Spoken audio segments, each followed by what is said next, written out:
Yes, and then, Welcome everybody to the September 3rd, 2024 meeting of the Tompkins County Legislature.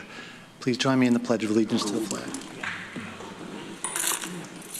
Pledge allegiance to the flag of the United States of America, to the republic for which it stands, one nation, under God, indivisible, with liberty and justice for all. Can we have the roll call of members, please? Travis Brooks. Here. Randy Brown. Here. Amanda Champion. here. Susan Curry. Deborah Dawson. Here. Rich John. Here. Ann Corman. Mike Lane. Here. Greg Mezzi. Veronica Pillar. Lee Shirtliff. Here. Mike Sigler. Mr. Sigler is going to be late this evening. Shauna Black. Here. Ann Corman. Here. Susan Curry. Here. 11 members present. We have quorum. Okay. We have two recognitions tonight based on a contest that was held by the Board of Elections, voted on by the public. Winners were announced, and we have the official recognition tonight. So, first up,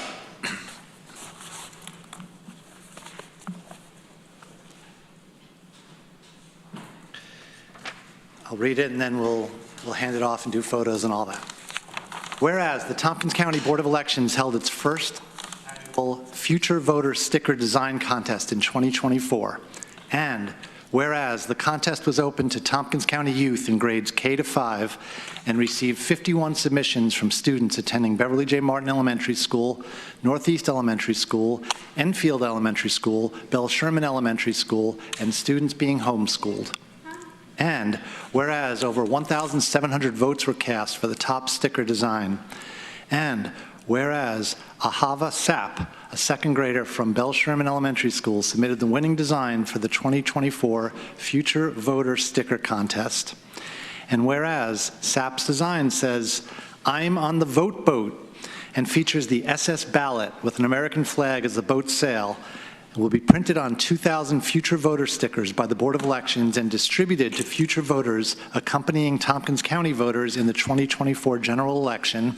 Now, therefore, be it resolved that the Tompkins County Legislature recognizes Ahava Sapp as the winner of the inaugural 2024 Future Voter Sticker Contest.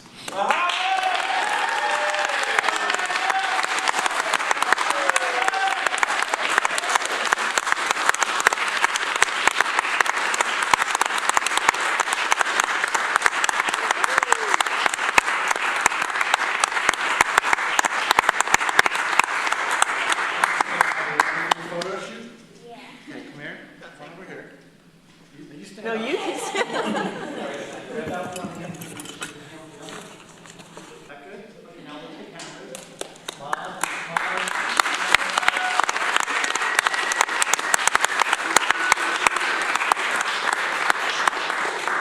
Say anything? Okay. Does anybody from Ahava's entourage want to say anything? Okay, well, congratulations and thank you so much.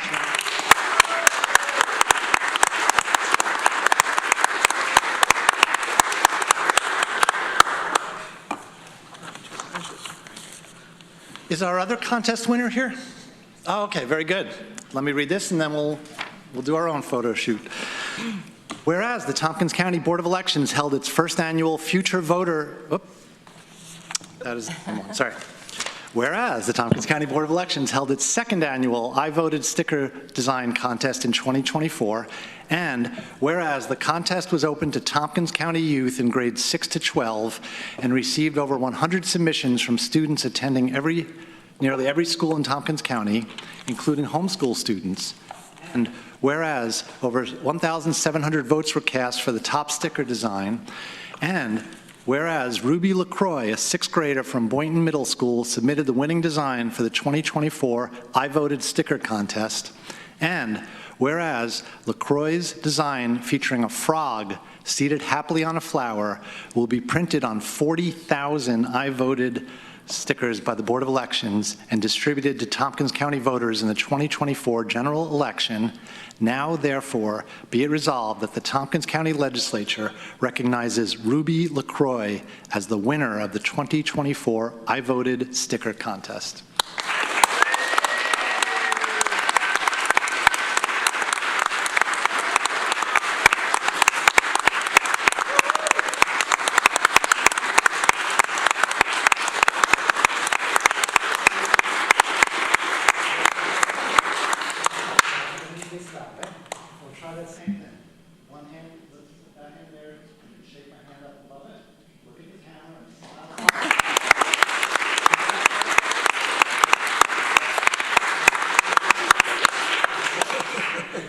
From your entourage want to say anything?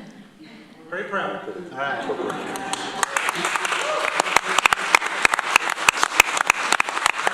100 votes is something that I think we can all, aspire to.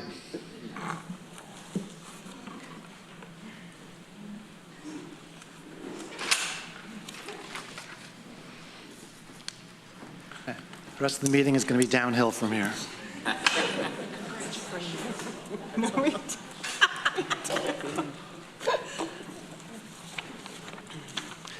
We will be having 5 executive sessions tonight.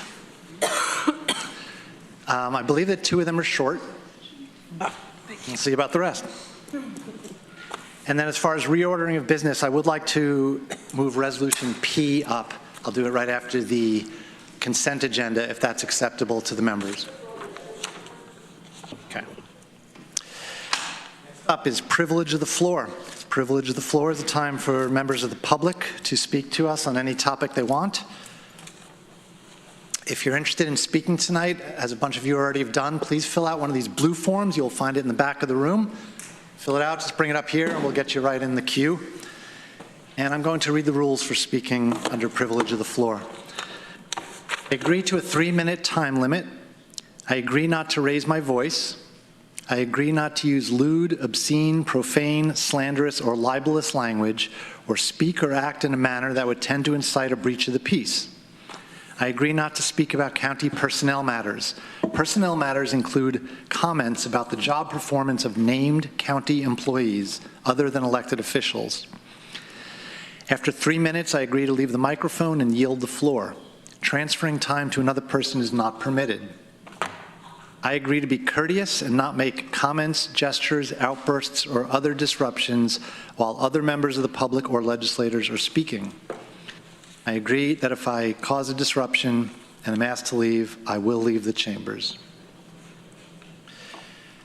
First up is Susan Eschbach.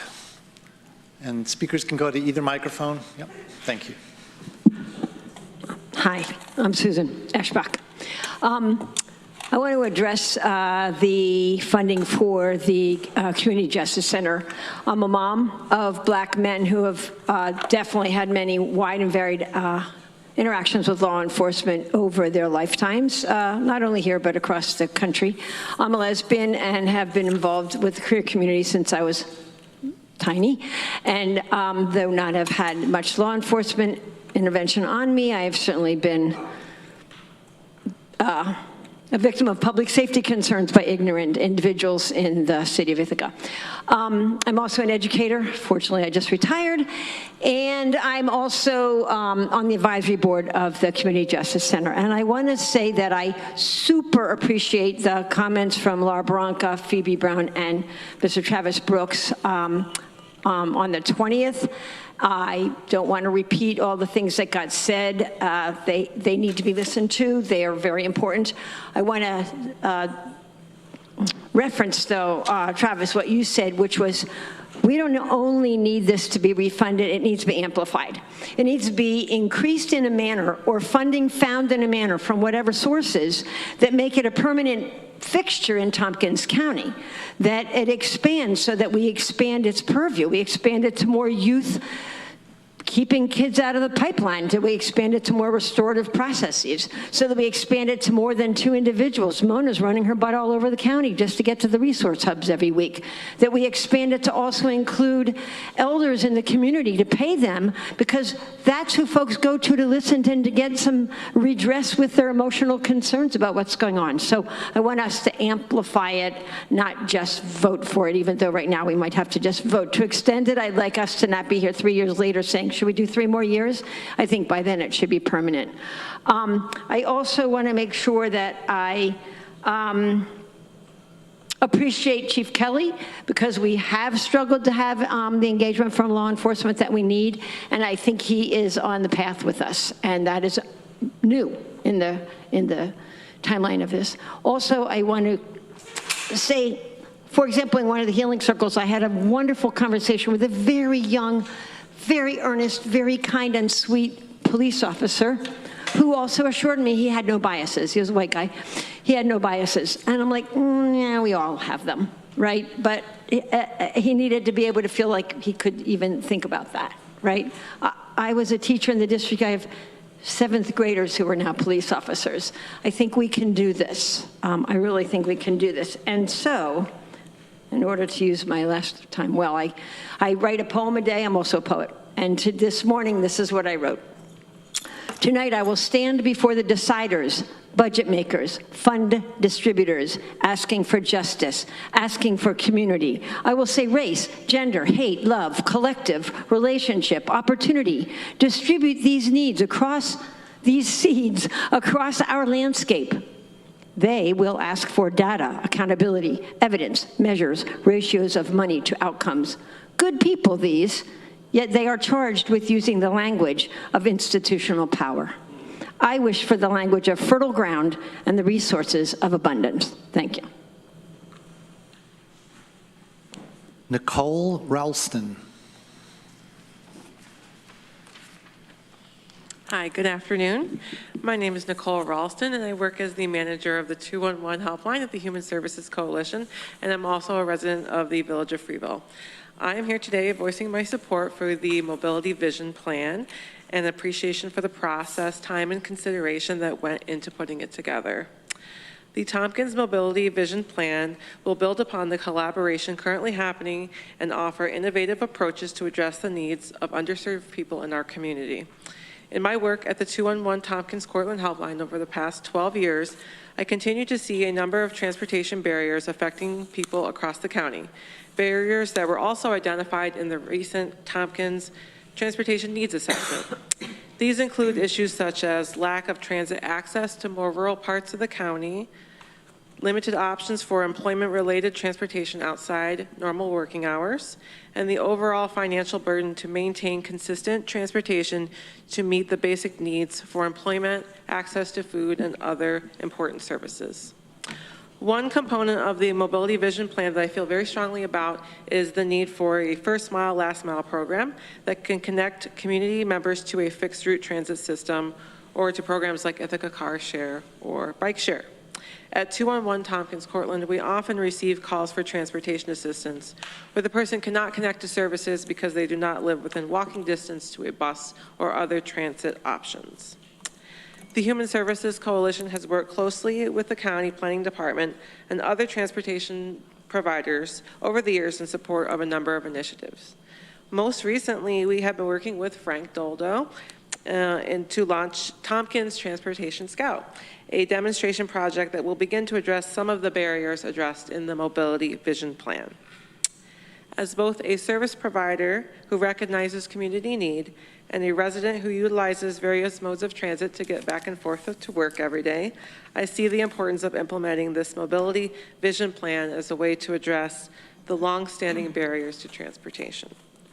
Thank you to Frank and his leadership in putting together this plan, and to the legislature for your support of a transportation system that works best for all members of the Tompkins community. Thank you. Robert Lynch. Good afternoon. They say the 50% of doing the right thing is by just showing up. So I'm showing up tonight. I'm showing up on behalf of the Enfield Community Council.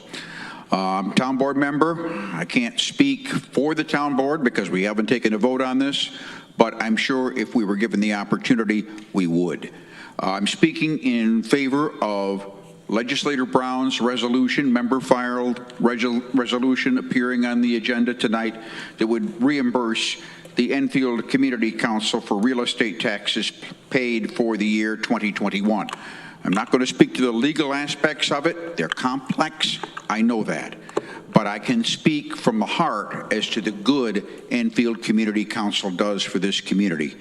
And I could put words together tonight, but I think I would defer to what the president of Enfield Community Council, Courtney Bailey, wrote to you legislators this weekend. I appreciated what she said. It's going to take more than 3 minutes to read, so I will not read it, but I hope you each have a copy of that because she spoke eloquently about what the ECC does. And I'll just read her closing paragraph.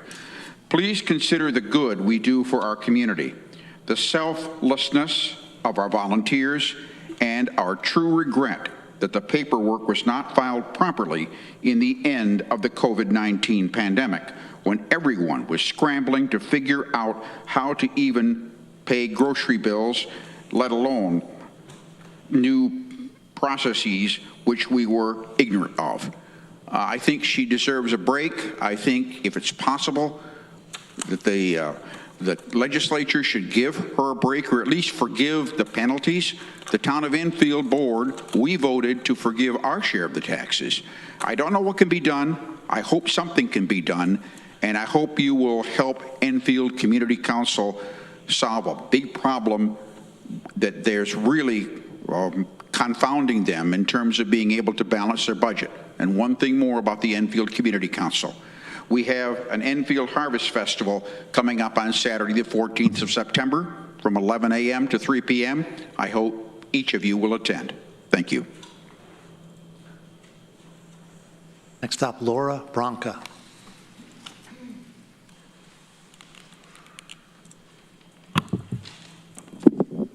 Good evening. My name is Laura Branca. I live in Ithaca, New York, and I'm here to ask you to fully fund the Community Justice Center again for 2025.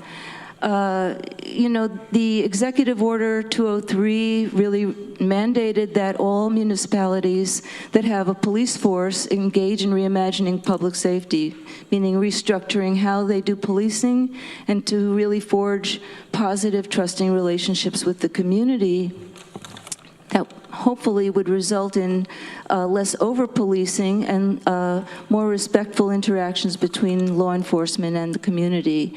As someone who's lived here since 1979, I've seen a lot happen in our community, and I know that when officers are familiar faces in the community and smile and know you and nod and are not afraid to get out of their cars, it makes a difference to the community. We feel safer, we feel more respected, and we feel like we can reach out for help without that coming back to be a mistake that we've made.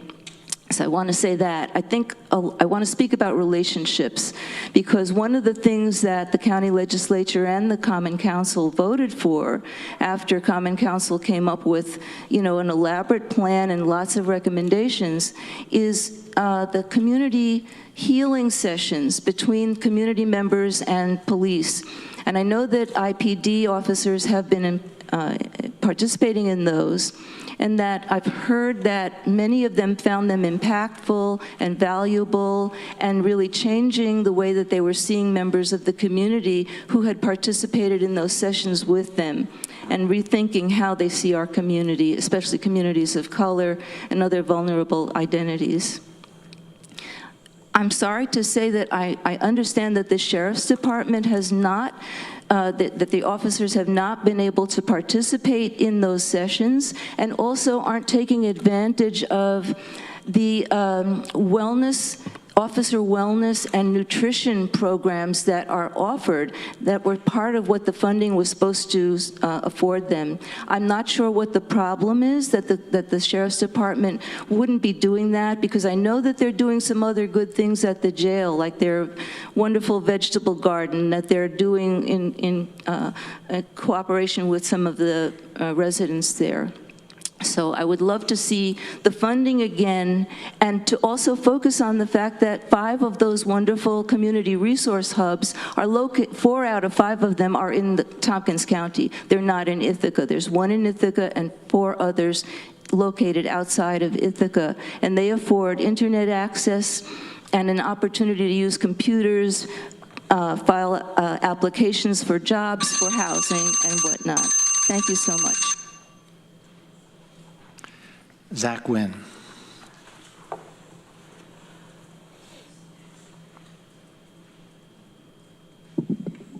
Good evening. I would like to draw your attention to the ongoing criminal activity in the vicinity of the Asteri building.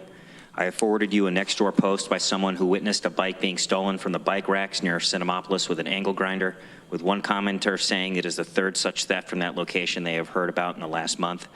This morning, a man was arrested with a firearm after being seen with it in the area outside the Asteri. I have forwarded dispatch audio to you.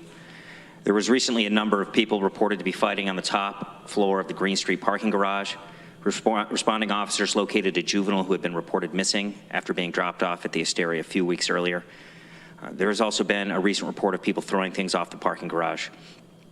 A man who formerly lived in Jungle 1 with his dog is now camping on Route 13 at the corner of South Meadow Street in West State, in the corner of Jade Gardens parking lot. It is my understanding that this person has an apartment at the Asteri building, but is opting to camp outside. Whatever support services and resources that are being made available at the Asteri, they are clearly inadequate. Simply warehousing people struggling with addiction and mental illness is not a solution. Burglaries have continued to plague Ithaca and the surrounding area. According to the September City Manager's report, the City of Ithaca itself was a victim of a break-in at the Water and Sewer building. 3 doors were broken along with 5 desk locks, during which a small amount of cash was taken. Very early this morning, an individual was caught by the Tompkins County Sheriff's Office after having burglarized a business on Elmira Road. It turns out this person was the one responsible for a string of burglaries in 2022, where numerous West End businesses were targeted over a short period of time. There was also another shooting on the 30th of August in broad daylight, very near Beverly J. Martin School, a few blocks from here. What needs to be understood is that all of these issues, from the violence and crime at the Asteri to the burglaries and thefts, they are connected to drug addiction and the drug trade. The drugs people are using are fentanyl, methamphetamine, and tranq. I've also forwarded a short-form documentary about the drug crisis in Seattle. The important takeaway is that people are not going to get sober until they are ready. In the meantime, people succumb to overdoses, their limbs literally rotting away from tranq, which is present in 3/4 of street dope in this county. The county policy of housing first, combined with New York's bail reform, serve to continuously enable people suffering from addiction and prevent them from hitting bottom. With scant drug rehabilitation services available and cars on State Street located across the street from a crack house, Ithaca is a terrible place to try and get clean. I would like to again suggest that the county homeless shelter currently being planned not be located within the city of Ithaca, but rather further outside of the downtown area, where people residing there could have a realistic opportunity to avoid Ithaca's drug and street culture. Building a shelter in Ithaca will create another hotspot for criminal activity like St. John's Shelter, the Asteri, and other supportive living facilities. Please prioritize the creation of a crisis stabilization center. The county needs a secure drug detox facility where people can be compelled to cease using drugs. The city and county have a serious problem on its hands. You contend with the culture of drugs, violence, and crime. May I quickly finish? Thank you. Addressing the situation meaningfully will require making difficult and expensive choices. As it stands, Ithaca's reputation as a violent, dangerous hotbed of crime and addiction continues to grow. It is costing the community in ways that cannot be easily calculated. Please act with urgency to bring things under control. Lives are at stake and people are dying. Next up, Tali Mugambi.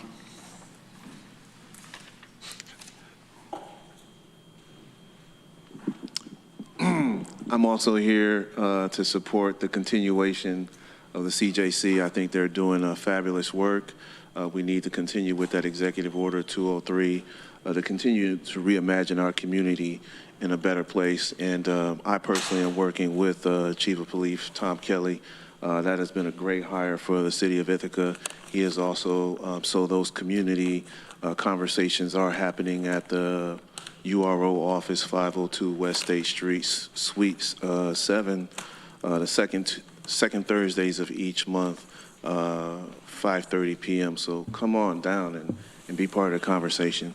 I'm here to talk about the guns for probation. More guns doesn't make us safer. It makes us more dangerous, especially for black men and women. In this country, we face anti-blackness in our school systems, in the economic arena, and when it comes to policing, anti-blackness results in the death of a woman crouching down in her kitchen with a pot of boiling water, or a knee to the back of the neck until he dies, allegedly selling illegally cigarettes. Probation hasn't historically had guns, and I don't see the need for them to have them, as there's been no deaths here locally. If this body is going to be the determining factor, please provide the data to the community as the validity to that request if you do. Just recently, this legislature has embarked upon becoming a resilient community over the next 10 years. And I will contend that guns don't make us more resilient. They make us less resilient because it allows us to escape the true work of addressing the root causes of crime. The lack of intervention for adverse childhood experiences plague those who populate and interact with our criminal justice system, not just here locally, but across our nation. We are seeing the most vulnerable populations receiving diminished access to mental health resources and the care necessary to overcome the stress and trauma that lead them down this path. We should be investing in root cause analysis versus decisions based on fear when lives are at stake. So if you want to become a resilient community, I can help with that, as I have recently received a certification from the Trauma Resource Institute, and would love to help train this governing body so that you guys can understand and think forward in terms of how we resolve what this young man alluded to, the problems of crime in our community. Guns would definitely increase stress and the likelihood of more trauma when we're supposed to be reimagining policing, where there's unarmed response in situations where unarmed response is necessary. Bringing more guns, probation more guns, we're actually reversing that trajectory, we're actually going backwards. So I would say do the research or commission a local body to do the research, and then prove to us that the community of Ithaca, and prove to us that the community of Ithaca and Tompkins County, right, because this is what we're asked to do, provide that proof that we need armed probation, and then allow for the rebuttal. All right, thank you. Are there any other members of the public that wish to speak tonight? Okay, thank you, everybody. Next up is municipal officials' privilege of the floor, and I see Patrick Keel from City of Ithaca Common Council. Welcome. Hello, everybody. Hello, everybody. Nice to see you all here today.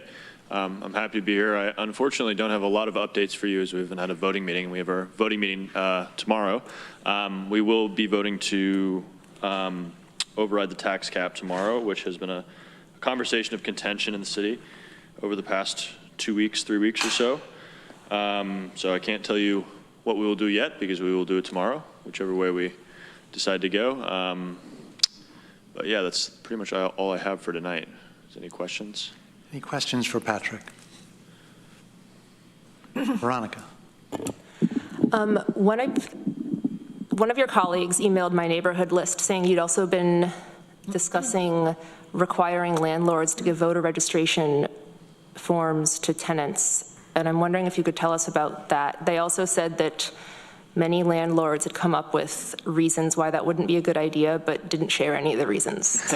Yeah, I'd be happy to talk about that. That's actually my piece of legislation, and it won't be voted on tomorrow. And really, what we'd be voting on tomorrow is directing city staff to look into this policy idea. This is something I've been looking into for the last 5 months or so. It would require all residential property owners that lease their space to provide voter registration forms to tenants upon first move-in in the city of Ithaca, as well as all real estate agents to provide voter registration forms to new property owners in the city of Ithaca, residential property owners. So this has been done in other places. You know, I'll name some big cities, but it has been done in other smaller cities too. It's been tried in New York City. Seattle, they've had great success in Seattle. I don't have the data off the top of my head, but they saw a significant increase in registered voters in Seattle. And there's also been numerous other cities across the United States that have implemented this with success. I can speak also to the some of the reasons why landlords feel that it's not.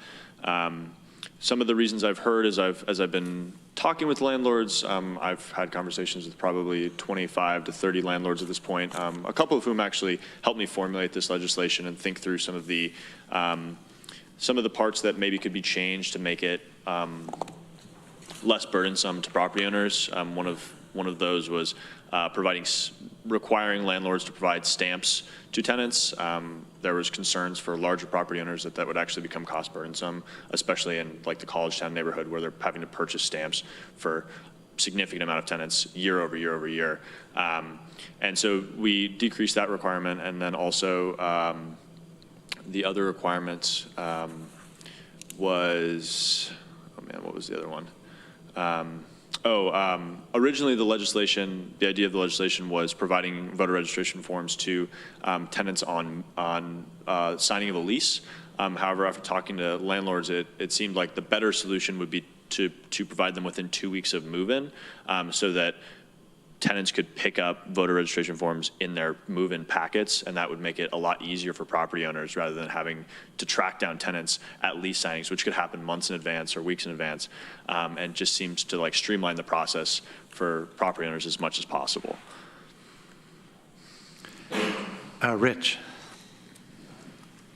I'm curious, what's the penalty for a landlord that does not want to do this? Yeah, absolutely. And that's been an interesting conversation. We originally started with no enforcement mechanism. I'm a firm believer that there are some laws that there will be property owners who abide by this, and we can increase the amount of registered voters regardless of a penalty, and that way we don't put any burden on landlords who don't want to participate in this. However, many of my colleagues did feel like there needed to be an enforcement mechanism. So the path that we've kind of chosen collectively is the same one that would, well, really staff will look into the same enforcement mechanism that Good Cause takes in the city of Ithaca, which is really enforced through the housing courts.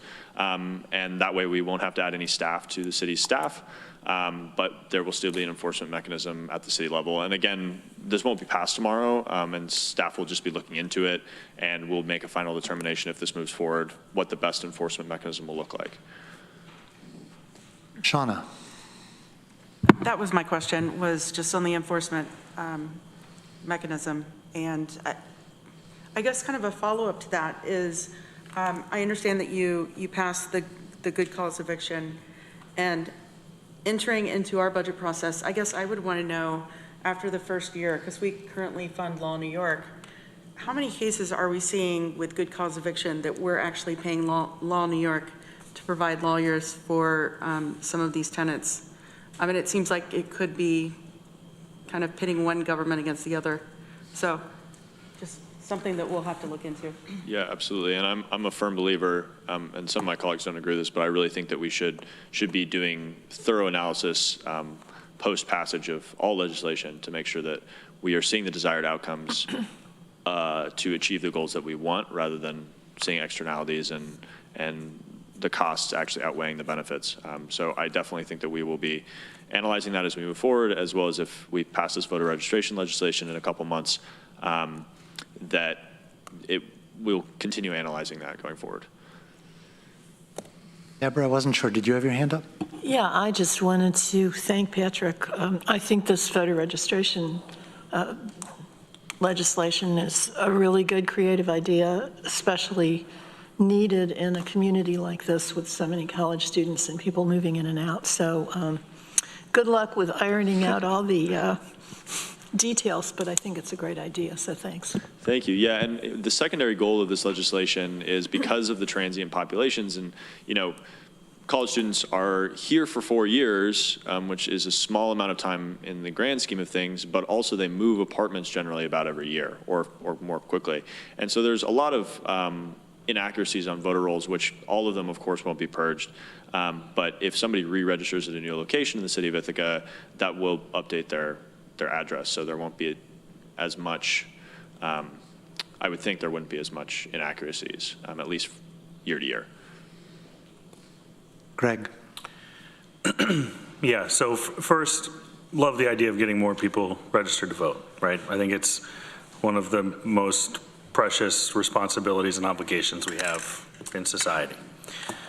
At some point, though, I think at the city, you guys have to start to take some accountability and take some action and not push everything that you want done back on landlords. I think that why not let Cornell be, and Ithaca College and TC3 be the, hander out, the people that hand out voter registration to all their students every year and require them to do that. I guess at what point is it the responsibility of the citizen to engage in that, right? And where does government go if we keep mandating to private industry all of these requirements of things you can't do with your own property or you have to do? I think like most things that are landlord-tenant related in the city, it's a continued effort to make it more difficult to operate as a landlord. And so while I support the effort, I think there are other mechanisms and other agencies which would be either better funded or better allocated of resources to ensure voter registration and not continue to place burdens on others to help take care of someone else's obligation and responsibility to register as a voter. Yeah, absolutely. And I'll just start by saying that Cornell will definitely be required to provide voter registration forms to their tenants as well. This will not exclude educational facilities, or at least that's the hope of the legislation. Obviously, we're not voting on it tomorrow, and staff has to look into all the possibilities of what we can and cannot do legally. The second thing I would say is I definitely view voting in this country as a right and not a responsibility. I think that we need to be breaking down the systemic barriers which have created difficulty in voting since the founding of the United States. And I definitely agree with you that it is a civic responsibility to get out and vote. That being said, I think that there's things we can do as a government to engage with private contractors, to engage with the private sector, to make it easier to register to vote. This isn't saying, oh, a landlord, you need to go to your tenant and make sure they fill out a voter registration form and make sure they go get to the polls. This is, where is it the easiest place where we can say, okay, there's a new person who moved into our community. How can we make sure they understand how to be involved in the community? How can we make sure that they are provided with the resources that they need to be involved in the community? And when I look at that whole system of saying, okay, well, you come into a new community, you're getting a job, you're getting all these different things, you're getting housing. Every person, ideally, in our community should be housed, and there should be a place where they're living.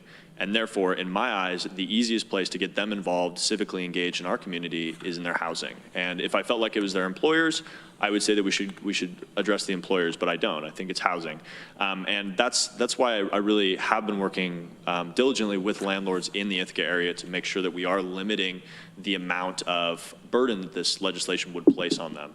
I totally hear your perspective that, where does it stop, right? I got an email from a landlord today. It's like, are you going to be requiring us to put in laundry machines in every apartment that we own? Like, I don't even have space for laundry machines. I was like, okay. Like, we're not asking you to do that right now. We're saying let's have a conversation about what it would look like to provide voter registration forms to all tenants upon move-in. And I think that conversation is ongoing, but if there are any landlords watching here tonight, or if any of you would like to sit down and talk more about this, I'm more than happy to, because I think that's really the way we need to be going. We need to be having conversations about these things. I've heard from a lot of landlords that, there's this almost feeling of animosity between tenants and landlords right now in the city of Ithaca, as well as Tompkins County, but especially in the city of Ithaca. And there feels like there's this hostility. And I really want to try to break that down, because there is going to be legislation that, we've lead pipes, right? Like, landlords are required to provide lead pipe information to their tenants. There's all this information that they're already required to provide. And we can break down those barriers and that kind of divide between tenants and landlords. There should be a partnership, right? It's not like, it should be a partnership. And I think we can do that as a community, but it takes coming together and having conversations about what is the right way forward and and is this the right thing we should be doing? And I think it is, and I think that if I talk to people and we all talk to people, I think we can come to that conclusion, but it's definitely, one step at a time. Okay, remembering that this is not our decision, Veronica. Patrick already made one of my points about the suggestion that the universities should give registration forms, which, like, yes, if they're also providing the housing, but yeah, it's the student turnover highlights the need to help people update or start their voter registration, but people shouldn't need to be enrolled in higher education to get that support. And I guess to landlords who find adding, I know the details aren't worked out, but I'm envisioning adding a voter registration form in with the lead paint disclosure or whatever. I know some of you have new buildings, but that's what I get behind my leases. If that is the straw that breaks your business's back, I can only wish you luck, and I'm sorry you're in such dire circumstances. And then I also want to remind everyone that all of the City of Ithaca residents, like the potential new homeowners or tenants in the situation, are our constituents too, every single one of them. And so if something's going to help them, us, hope we'd all be happy for that. I know the landlords some of them are our constituents, some of them are not. Did somebody over here have their hand up, or is it Greg? Yeah, last thing, again, I don't think it's going to break the business, and that was not my point in that. I just think that there's ways for government to solve those issues if it is something that government wants to solve, and just passing the buck is the issue I have. Make the investment, mail voter registration out to everybody in the City of Ithaca once a year, right? Say, hey, now's a good time. Make that investment as government. That's where I'm coming from. I don't think it's going to put any landlord under or out of business. But at some point, we also have to hold individuals accountable for their action and the responsibilities they have as individuals. And we can't constantly be making steps to put it back to someone else other than the person who needs to be the one registering. Any other questions or comments for Patrick Keel? Patrick, thank you for joining us today. It's my pleasure. Take care, and if anybody's interested in reaching out, I'm more than welcome. Take care. Thank you. We also have Robert Lynch from the Town of Enfield Town Board. Yes, good evening. I briefed you 2 weeks ago at your meeting then on what our Enfield Town Board is doing. I know you have a very long agenda tonight and some considerable actions and important actions to do, one of them being on the budget. And so I won't take too much time here, but we are working on our budget too. We hope to get a budget to the town board in about a week and a half. I think the town board meets on the 11th, and then I think we have a special budget meeting on the 18th, and at that point, the supervisor is going to present us the figures. Like you, we're going to be challenged for our finances. We don't have a number yet. Like Legislator Sigler had recommended earlier in the year, we have withheld taking action on our tax cap override because we want to see what the budget looks like first. You have a tax cap of about 4.5%, I believe. I don't think we're going to be that lucky in Enfield. Ours will probably be more around 2%, like it normally is. But we probably will have to override it, but that's conjecture on my part. I hope we won't have to, but finances are tight. Your finances are tight, and so are ours. So that's the main thing we're going to be working on this fall. And I wish you well with your budget, and I hope you wish us well with ours. Thank you. Questions or comments for Robert Lynch? Ann. I wish you well with your budget. Thank you very much. And I wish I could stay for the action that I referred to during public comment of the floor. However, I, like Courtney Bailey, will have to attend a meeting of the Enfield Board of Fire Commissioners, which starts at 6:30 tonight. She is the treasurer of the Enfield Fire District, and I am the town board liaison to that district. So they're working on their budgets tonight, so it's an important meeting. But I wish you well. Thank you. Thank you. Next up is legislator privilege of the floor. Deborah. Yeah, thank you. I want to speak from my position as chair of the TCAT board. First of all, I just want to explain, in case people don't understand, why we have 6 resolutions on our consent agenda that involve the acceptance of FTA grants. The reason for that is that given the peculiar history of TCAT, TCAT is not a transportation authority, and as such, it's not eligible to be a recipient of these FTA grants, which is why the county acts as the recipient for these grants, and TCAT and Gadabout are subrecipients. And I want to thank Frank Daldo and his team in the Department of Planning and Sustainability for their efforts on TCAT and Gadabout's behalf. If you add up the numbers on these grants, there are 4 grants that will net TCAT a total of $12 million in funding. That's the federal grant money plus the state grants that it leverages. It costs the county nothing. The local shares will be paid for by TCAT. In addition, there's about $900,000 that will go to Gadabout, which is our paratransit organization, which we are required to have. So thanks, Frank, and thanks to all you for voting on these. Other legislator privilege of the floor. Rich. Thank you. I just wanted to talk for a minute about the Tompkins County Siren alert system that we got a report on at our Public Safety Committee meeting. It's been really successful in building participation. There's currently 62,329 records of people who've entered phone numbers to receive alerts. And for those who are not on Siren, Siren is a real-time alert system that can tell you about weather events, road closures, police activity, emergencies, and other just general information that you really may not ever hear about otherwise. I've certainly received reports where I knew, oh, I want to go a different way. It's been very helpful. And I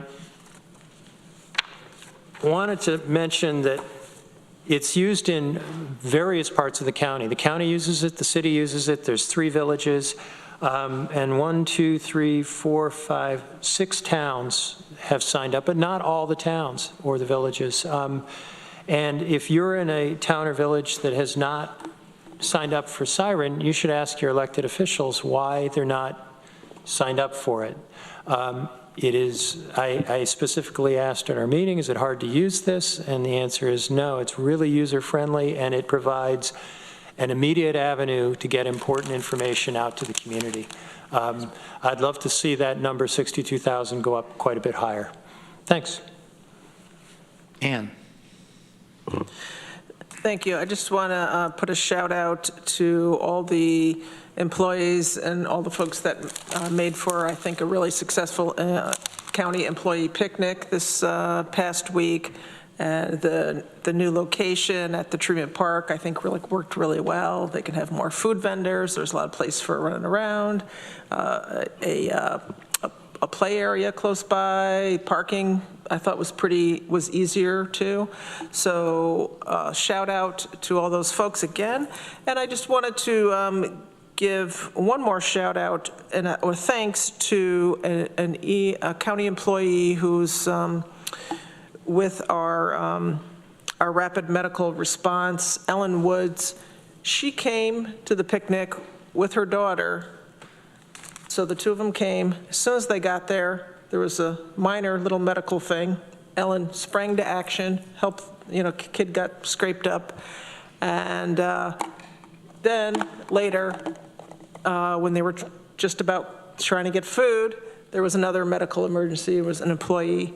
And again, she sprang into action. I watched her daughter and got her daughter some food, but it took pretty much the bulk of the time until food was just about gone. But Ellen Woods, I want to just shout out and thank you for thanks you for doing it and not thinking twice about it. And I'm sorry that a good portion of your picnic was helping us, but it takes a village. And I wanted to thank all the other people. It wasn't just Ellen, it was other people that sprang to action to help our employee. And I heard he's doing okay.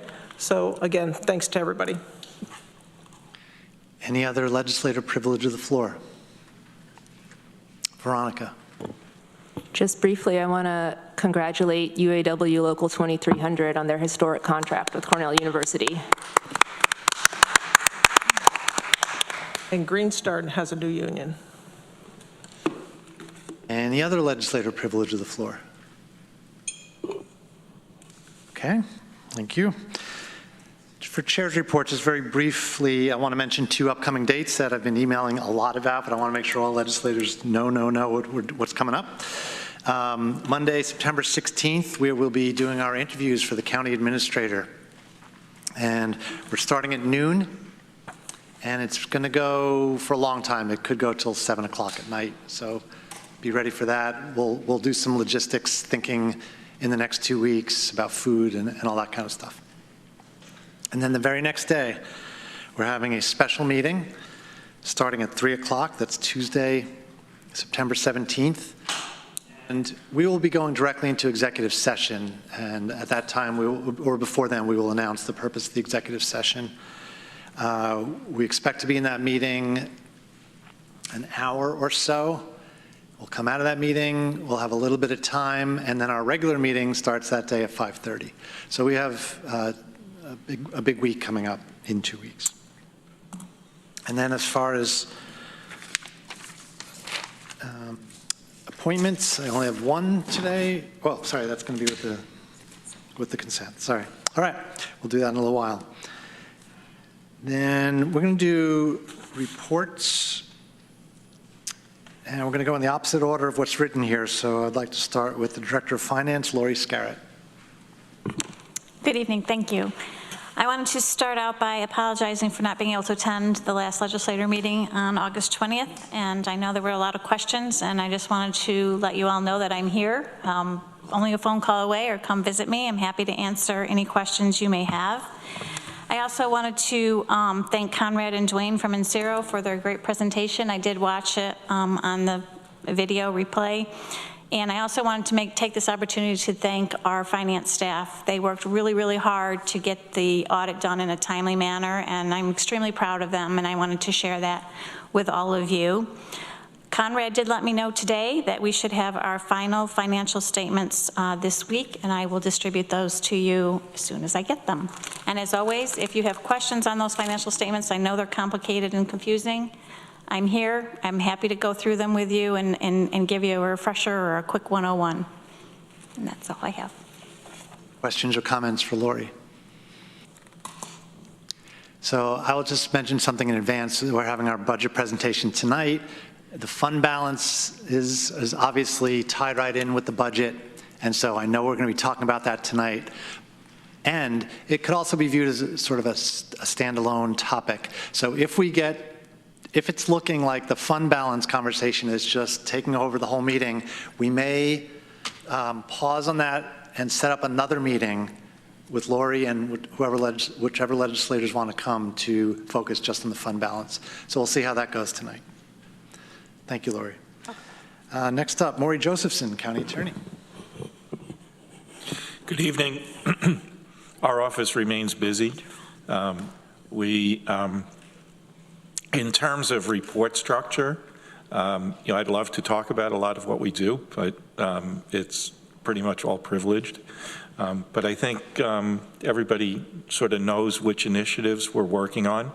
I am thinking about a written report structure that would help on the privilege front, and hope to have more for you on plans for that at the next meeting. Questions or comments for Maury? Okay, thank you. County Administrator Lisa Holmes, you are on. Thank you, Dan. So tonight under my report, I'm going to be going over the recommended 2025 budget, and I'll be sharing that presentation.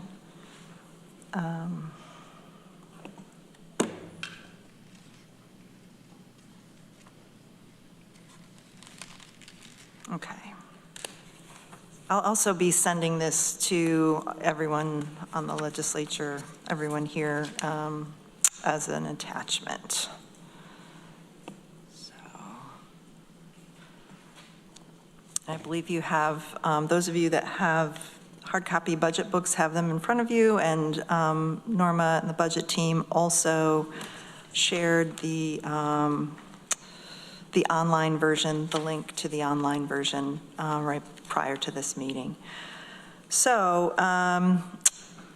so this year at our budget retreat in April, I was tasked with preparing a budget limited to a 2% tax levy increase. That budget is presented for your review in the materials that you have, and it's referenced throughout the budget book as the 5% cut budget. That was what the cut that we provided to departments and agencies to arrive at the 2% levy increase budget. But due to intervening factors since April's budget retreat, I've also prepared and formally recommend a budget with a 4.34% levy increase, which is referenced in the budget book as the 2025 county admin recommendation. That falls just under the tax cap of 4.45%. So the reason for this year's tale of two budgets, as I've coined it, is important information that was only made available from the county's 2023 audited financial statements in August, in which I updated you about at the last legislature meeting. As I'd indicated at that meeting, the county remains in strong fiscal position. However, any use of unassigned fund balance in the 2025 budget will lead us to fall below our newly established 25% minimum fund balance policy. And this significantly changed the assumptions about available funds for use in the 2025 budget that we discussed during April's budget retreat. It's led to the need to shift the approach to considering capital projects, as well as one-time and multi-year over-target requests for 2025 in order to stay within policy parameters. And with insufficient time to convene a second budget retreat to discuss a shift in approach, this was the executive decision that I made, and hence the 2% budget is presented for your review, and the 4.34% budget is my recommendation. I'll provide further details about why that is and discuss each budget scenario as we go on. But if approved, the recommended 2025 operating budget is a $252 million budget, would add $138 to the tax bill on a median priced home of $300,000. The $252 million figure includes all the expenses and revenues included in the 2025 budget, both ongoing and one-time. The budget also includes a $2 increase in the annual solid waste fee. It also includes a capital program of $36 million, which is the sum of all of the capital projects planned for 2025, including the state, federal, and local support for those projects.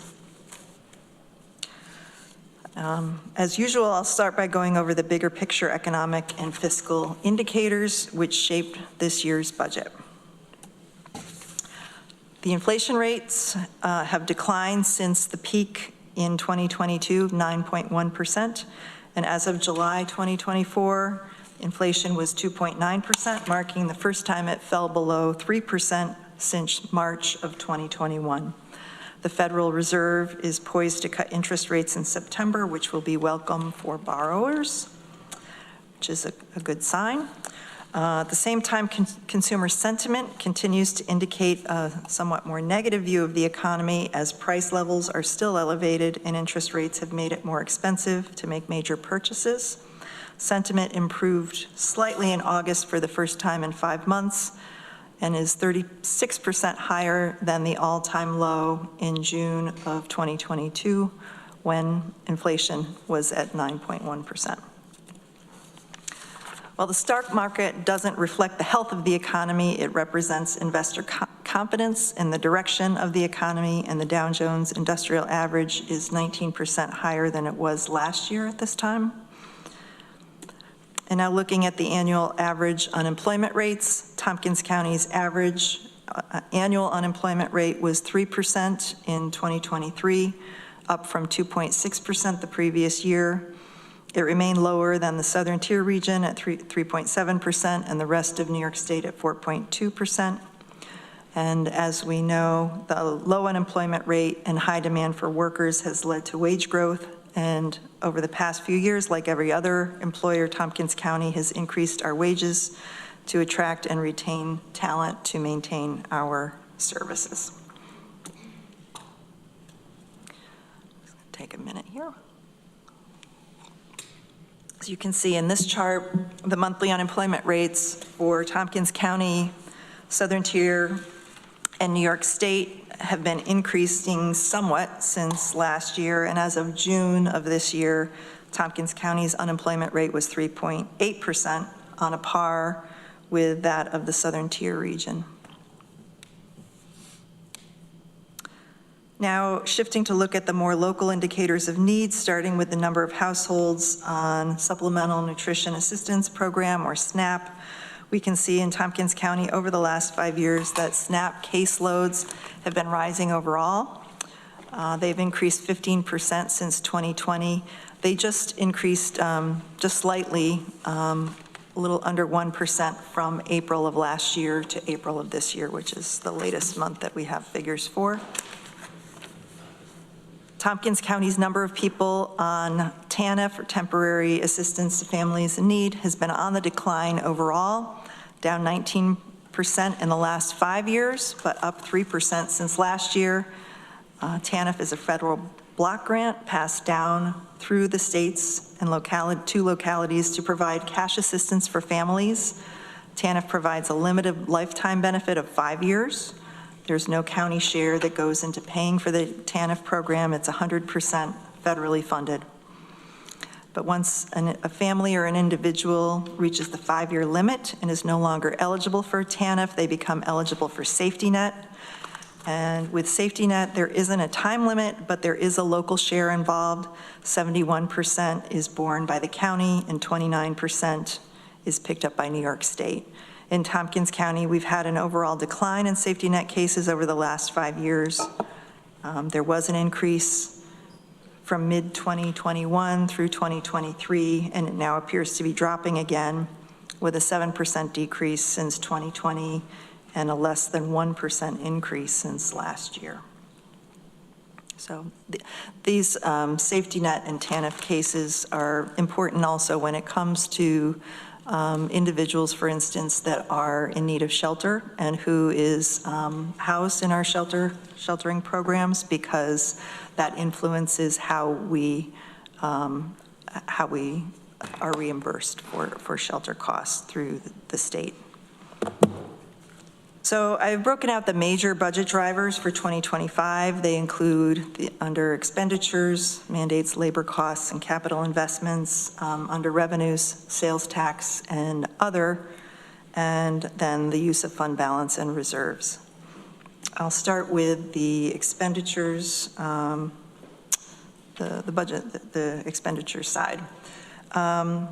First, our mandated costs, over which we have little or no control, continue to rise and put pressure on our government, on local taxpayers. 2025 marks the second and final phase-in of New York State's intercept of the EF-MAP funding, Enhanced Federal Medicaid Assistance Percentage.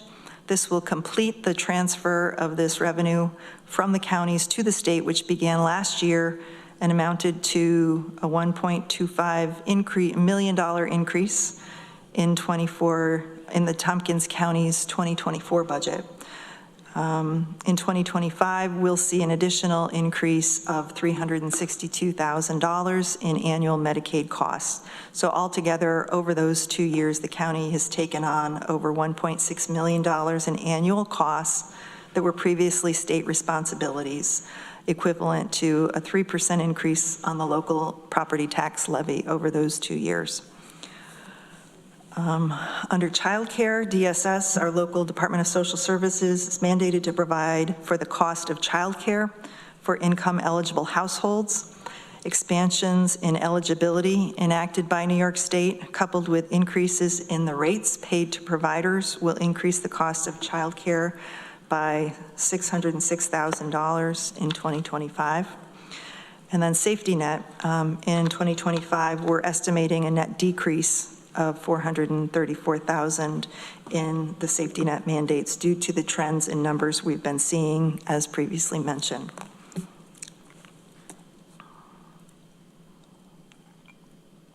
Still under mandates, and under whole health now, the psychiatric expenses, we're seeing an increase here. Again, under criminal procedural law 730, counties pay 100% of the cost of specialized inpatient treatment to rehabilitate individuals who have been deemed incompetent to stand trial. Judges are now using these 730 orders more frequently, and in the last 2 years, Tompkins County has incurred an additional $1 million in psychiatric expenditures annually. So in order to accurately reflect these expenses while not impacting the tax levy all at once, I've recommended phasing this increase in over the next 3 years. So in 2025, we've added $300,000 to this mandate and plan to cover any overages using the reserve established for mandate contingencies. And then there's just a category of mandate uncertainty, realizing that the cost of mandates under whole health early intervention have been somewhat underestimated due to the lack of providers. And the cost of emergency sheltering by the Department of Social Services is currently in flux. We've added an ongoing $330,000 to the mandate contingency fund in anticipation of additional expenses in these areas, and we know will need to be spent regardless. The next category of expenditures are labor costs. All of the collective bargaining agreements with the county's respective bargaining units are in place for 2025. Adjustments for management and confidential staff, which follow the terms of the White Collar Bargaining Unit, will be brought forward to the Budget, Capital, and Personnel Committee in the coming month. Additionally, the county's 2022 compensation study included a market analysis of wages, indicating the positions where market adjustments were needed to remain competitive, and all of those adjustments have been enacted or will be enacted this year, with management and confidential also coming forth this month. Salary costs are estimated to grow by $2.6 million in the 2025 budget. Fringe benefits costs are also estimated to grow by $1.1 million in the 2025 budget, in part due to increases in health insurance costs. The Greater Municipal Health Insurance Consortium is calling for a 14% rate increase in 2025, the first double-digit rate increase since the consortium began in 2011. Since that time, to put it into perspective, the consortium's annual average rate increase has been 6.25%. This is not unique to the consortium. The broader healthcare industry is experiencing inflationary pressures, increases in prescription drug costs, and increases in behavioral health utilization and costs. We had also estimated a 6% increase in pension costs, New York State pension contributions for 2025. We have received a little bit of good news on that today, that it's going to come in a bit lower. In 2025, the recommended budget reflects a total county workforce of 793 full-time equivalents, a reduction of 12 FTEs from 2024. Of those reductions, 5 positions are coming from the whole health department, New York State Health Fellows Program. We were provided with New York State funding for 9 health fellows positions for a period of time. We now have ongoing New York State funding to retain 4 health fellows positions ongoing. Another 2 positions are vacant nursing positions at Whole Health that haven't been filled in some time and were reduced in this year's budget process. And the remainder of the reductions are spread throughout the organization. The figure that you see here, let me see here. We are, this slide in part speaks to also the vacancy factor that we're factoring in for the 2025 budget. And this figure that you see for 2024, we have 808 positions currently budgeted in the 2024 budget and 719 filled. That is equivalent to about 11% vacancy rate. I want to stress here that that is a point-in-time look at the vacant positions as of last week. At other points in time, it's been closer to 5 to 6%. We began budgeting a vacancy factor a few years back to more accurately reflect expenditures on labor, recognizing the time it takes to recruit and hire for vacant positions. In 2024, we used a 2% vacancy factor, equivalent to approximately $792,000, based on continued monitoring of budgeted versus filled positions in 2025. We've increased that vacancy factor to 5%, or $2.7 million. However, I'm not recommending increasing it beyond that, as recent increases in salaries due to negotiations and market adjustments from the compensation analysis has improved the county's ability to attract and retain talent.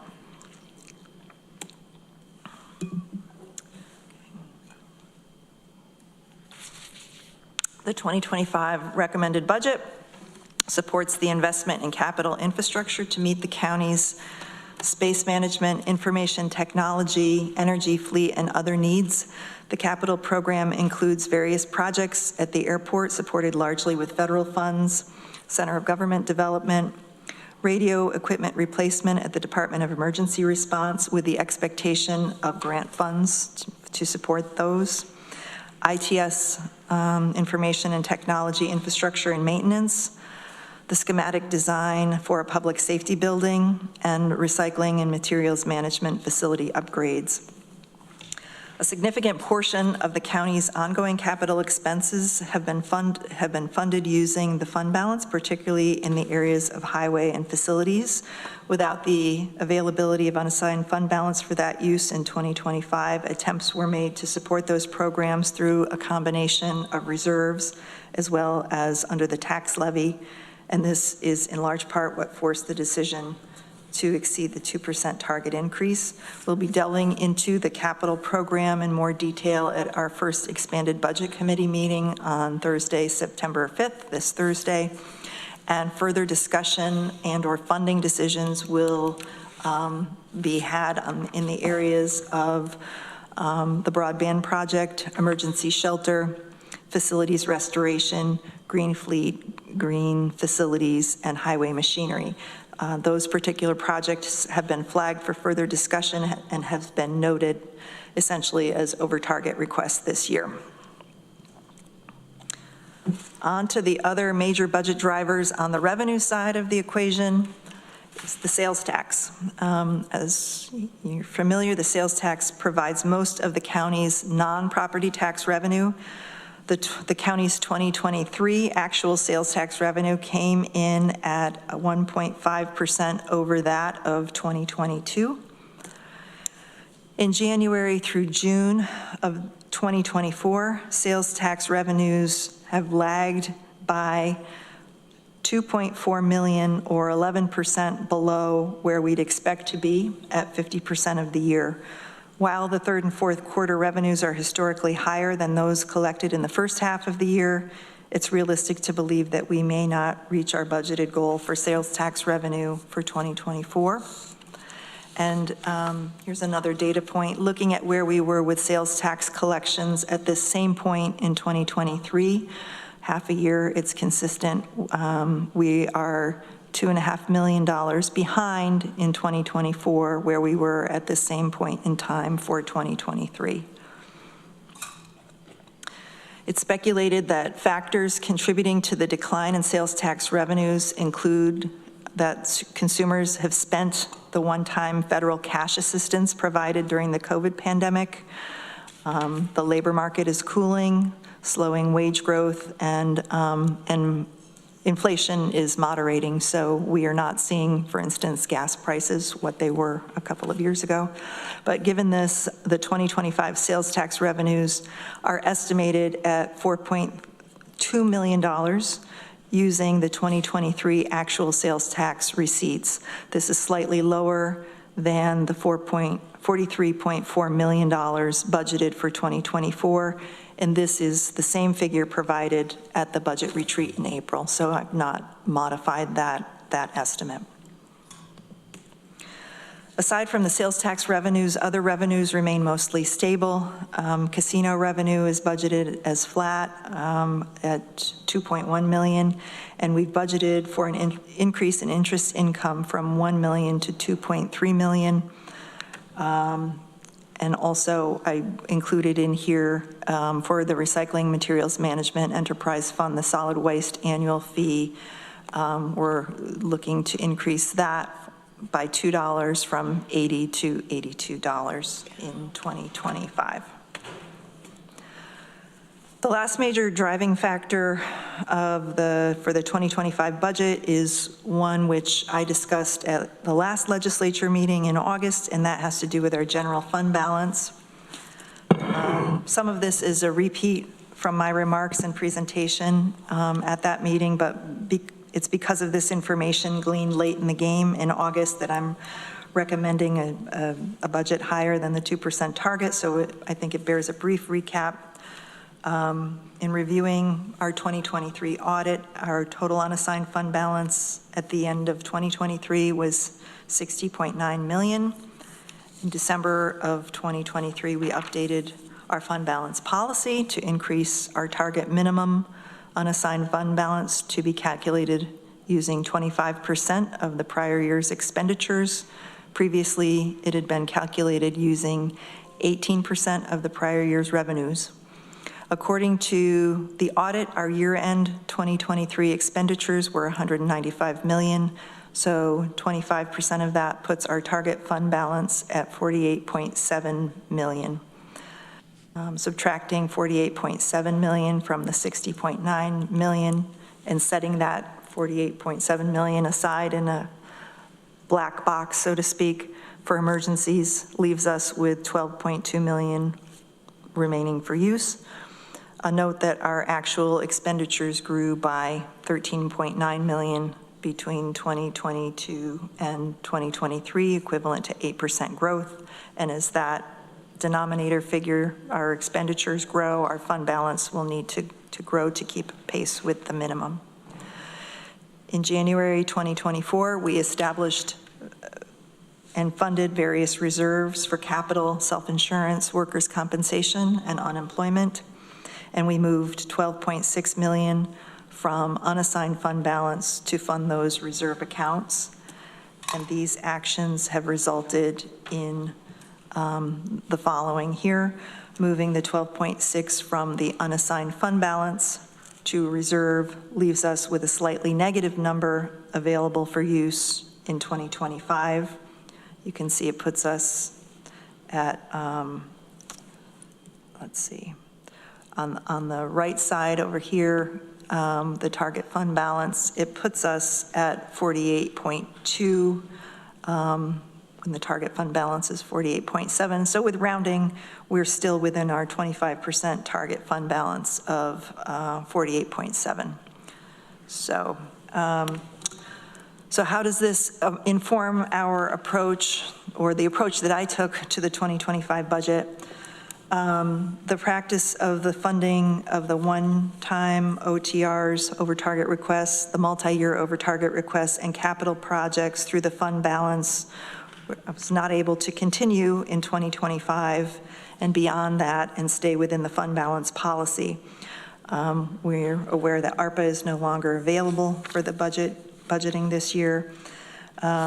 However, when we began this year's budget process with departments and agencies, we offered them a different set of assumptions. And so we're offering a bridge to get us over this gap that we're finding ourselves in. We've identified capital projects with ongoing debt service that can be funded for 1 year using debt service reserve in 2025. The use of that debt service reserve will free up approximately $3 million within the tax levy target to pay for one-time and multi-year OTRs in the 2025 budget. We received more than that in one-time requests, but I've prioritized the initiatives where we're in the middle of 3-year one-time commitments, as well as select other one-time items. For the most part, I've not funded new initiatives, and I'm not going to go into them here tonight, but they're in the budget book and listed under my message. And you may disagree with the choices I've made, and as always, after tonight, the budget goes from my recommended budget to your budget to amend. But I'm calling this a transition year, and you may be asking what we're transitioning to. My answer would be to a period where we're going to need greater fiscal discipline in recognition of the economic climate and the very robust capital plan that we have before us.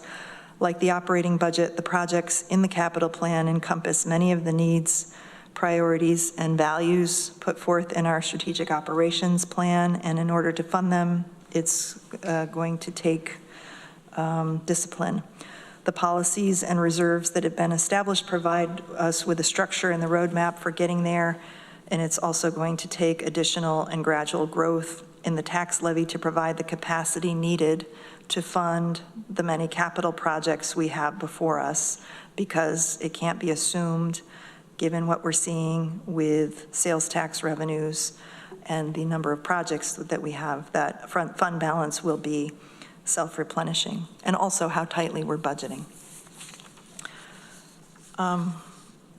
I wanted to take a moment and thank the departments and agencies for their approach and cooperation to this year's budget. Many found ways of absorbing the 5% cuts within their budgets without the need for over-target requests.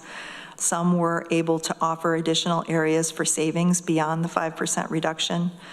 And after having recently enacted across-the-board reductions of 12% in 2020 during COVID, it's worth noting, I think, that our departments and agencies are already pretty lean in operations, with many of them having retooled and restructured in that period.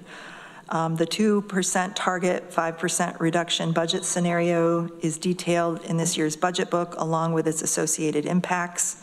A common theme across many departments this year was the increasing costs of contracts, including professional services, software subscriptions, and licensing fees for the software necessary to conduct business and fulfill program requirements. Some of these increases are expressed as over-target requests. Within the 2% target budget, I was able to restore a limited scope of staffing cuts and other services deemed essential and cost-effective in the ongoing functioning of the county and the provision of services. Again, I won't go into them in detail tonight, but they're noted in the budget book and in my budget message. The recommended budget, which includes a levy increase of 4.34%, incorporates all of the restorations within the 2% scenario and incorporates certain ongoing capital projects under the tax levy to start building that capacity. It also includes additional staffing restorations, continued funding for the Community Justice Center, shared 50% with the city, and with a newly defined scope, as well as software costs needed for other departments. And I also want to note as many of our departments sustain 5% cuts, the same is true of the county-supported agencies and community nonprofits under the Human Services Coalition. This budget did not include the annual 2% COLAs to supported agencies, nor was I able to approve most of the OTRs that were recommended by the Human Services Coalition that weren't already in process. Here's a summary of the over-target requests received versus those recommended. At one-time requests, 9.9 million were received and 3 million recommended. The ongoing target requests, 6.4 million target requests were received and 1.9 million were recommended in the budget. Which budget, Lisa? Sorry, the recommended 4.34% budget. A note that the county's first strategic operations plan was adopted just this summer, identifying the organization's strategic priorities for the next 5 years. The 2025 budget aligns each department and agency's over-target budget requests within the established organizational priorities and objectives, and wherever possible, departments and agencies have identified specific strategic objectives that their over-target requests are seeking to achieve. Here's a summary of the $19.8 million in ARPA funds that the county received, all of which we expect to be fully obligated by the end of 2024 as required. Out of the total $19.8 million awarded, 43% was used to support the county's capital program, 33% allocated toward community recovery fund projects, and the remaining 24% used toward one-time over-target requests that supported agencies and departments in the 2022 through 2024 budgets. All of the ARPA funds must be spent and the projects must be complete by December of 2026. So every budget comes with a set of risks, challenges, and opportunities, and 2025 is no exception. The airport poses risks, challenges, and opportunities, all three at once. In 2025, the airport has requested, and we've budgeted $642,000 in one-time support. This is expected to be the third and final such request. They have been declining in scope each year in terms of the size of the request.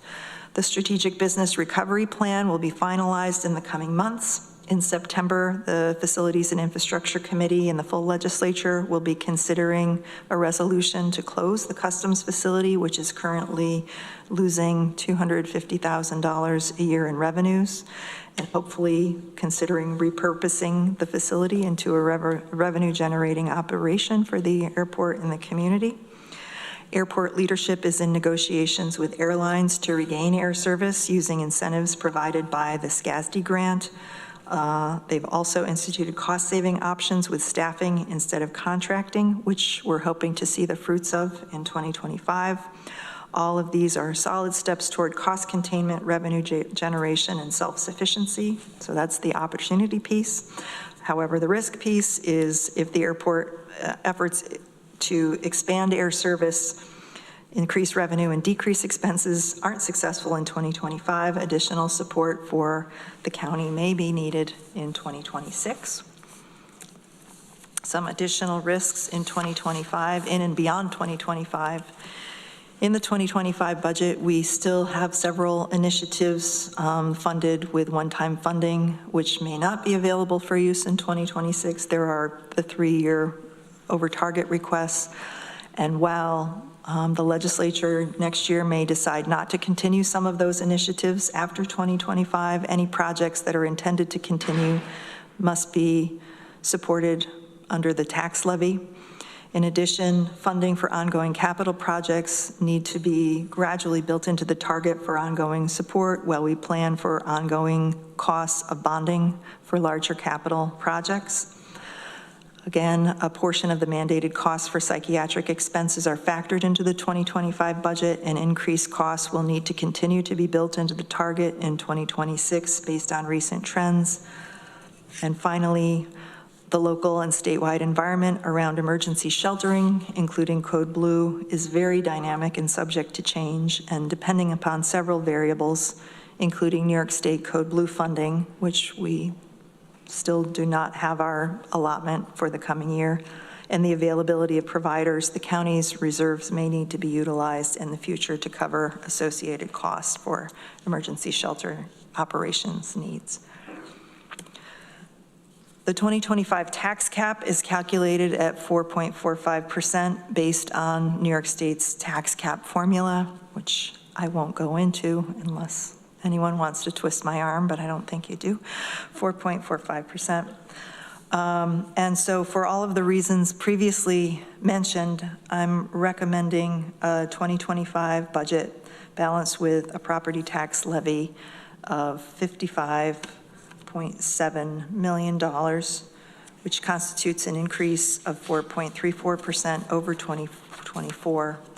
This would affect an 8.3% decrease in the tax rate from 5.31 per thousand to 4.87 per thousand.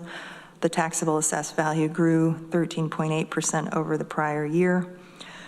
This would impact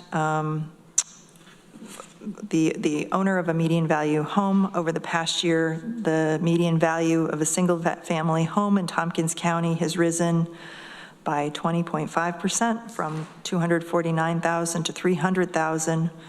The recommended budget would increase the county property tax bill for the owner of said median value home by $138. So in closing again, I want to sincerely thank the department heads, agency directors, and budget preparers for their efforts in this year's process. It was not an easy one. I want to thank Norma, Jane, Corey Post, and Samantha Freilich for their help and wizardry with OpenGov and for all of the shepherding and logistics and care they provided in this process, which amounted to creating 4 budget scenarios in OpenGov and working the software to its max. I also want to thank the legislature for your policy guidance that has helped to shape this budget and for all of the work you do ongoing for the best possible outcomes for the community. This is going to be a challenging year, but I look forward to working with all of you in the years ahead, or the weeks ahead on this budget process. You're not retiring? So. Even more so now. Slip of the tongue. Yeah. So I'm happy to take questions. Thank you, Lisa. Questions? Greg? Yeah, thanks, Lisa. I'm sure this wasn't easy to put together. On the OTR slide, you mentioned, does that include requested OTRs that would restore departments from the 5% cut? It does, though not every department submitted those OTRs for restoration. Okay, so just to understand the process, it was produce a 5% reduction in your budget, and then if those are things you really can't live without, submit an OTR for those. You evaluated those. Were every OTR submitted for restoration accepted in your budget? No. Okay. No. Very, I won't say very few, but no. Selectively accepted? Selectively, yes. Okay. All right, great, thank you. Just wanted to get clarity around that. Rich? Yeah, I was curious about the data on the pension. You're saying 6% increase, but I'm just curious what's driving that, because the stock market is setting records and interest on accounts seems to be coming back or has been substantially higher. Why are we seeing such a call for contribution? That was an estimate that was provided earlier on through NISAC, and we've since learned that actually today that it has come in much less than that, which is good, very good, because it will help us, because the estimate that we'd gotten from the Health Insurance Consortium midway through was for less than where they actually landed with the health insurance increase. So I think it's going to amount to a bit of a wash. Thanks. Deborah? Yeah, thank you, Lisa. Thank you and all of your staff, because this must have been really challenging. I did have a question about the interest income estimate. You know, so the current estimate was $1 million, and obviously we're going to exceed that considerably thanks to the Fed and the interest rates that we're getting on our investments. But as we look forward, the unemployment seems to be going up. Interest rates are anticipated to be going down. I'm just wondering if a 230% increase in estimated interest income is realistic. So I made that assumption based on conversations with our staff and the finance staff and based on what they were seeing in investments and returns, New York class. And I don't know, Lori, if you want to speak any further to that, but we agreed, we came to that together. I know it's a tough one, but yeah, I'd be interested in hearing Lori's thoughts on that. So we were, when we looked at that estimate, we were looking at a couple things. One, we know that the Fed keeps talking about decreasing interest rates, so that's a factor, obviously. We know we won't have the ARPA money on hand, so we'll have less cash, so that's a factor. However, we are being fairly aggressive in finding investment opportunities and continue to work towards that. So I am very optimistic that we can maintain, or very closely maintain, where we are for this year. And that's about where we are for this year. So I'm not estimating an increase, but trying to hold steady. Okay, so it just looks like an increase. Correct. Okay, thanks. I guess it's a change to reflect our actual experience. Randy. Yeah, thank you, Lisa. I know this is really hard work, so thank you very much. I had the same concern about the interest income, actually. I think you can do that, but it's not easier said than done. I review that stuff. I'm glad to give you my comments on that later. You mentioned the debt service that you were looking at. I think it was $3 million coming out of debt service to pay for some things. How much is in that debt service fund now? I brought, there's a slide for that. What we did, again, this was in consultation with the finance department. We wanted to look at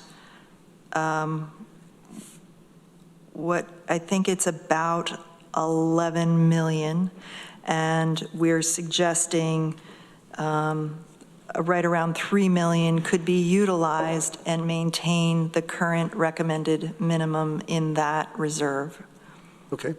And there was discussion about the potential of increasing the hotel tax by 1%.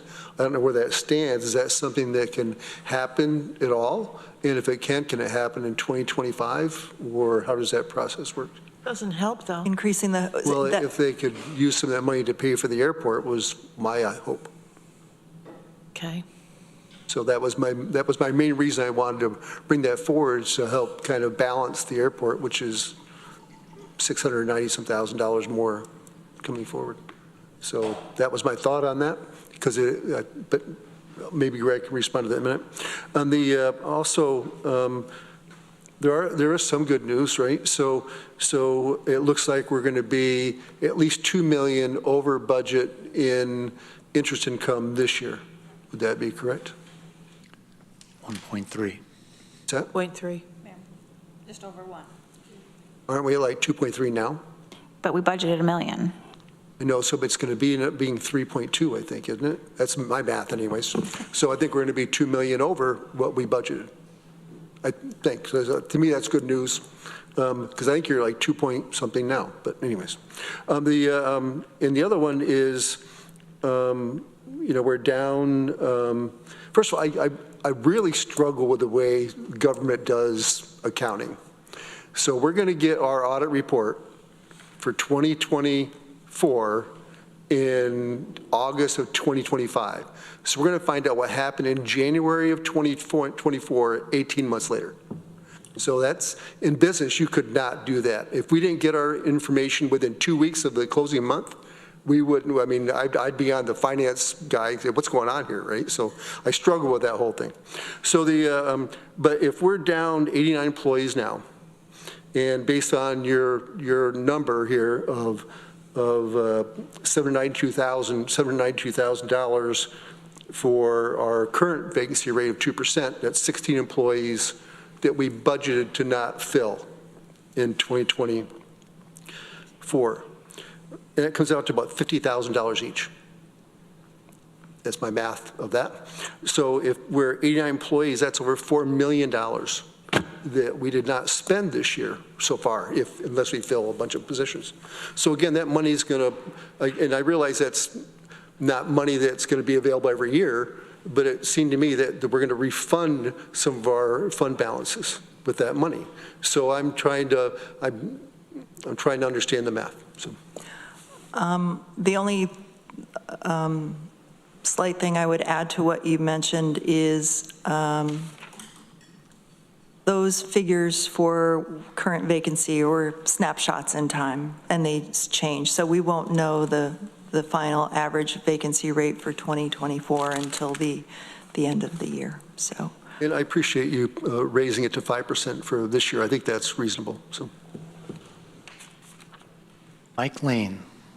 To that point, even though there are fewer positions, the money's been gobbled up by the negotiated increases for our various labor unions.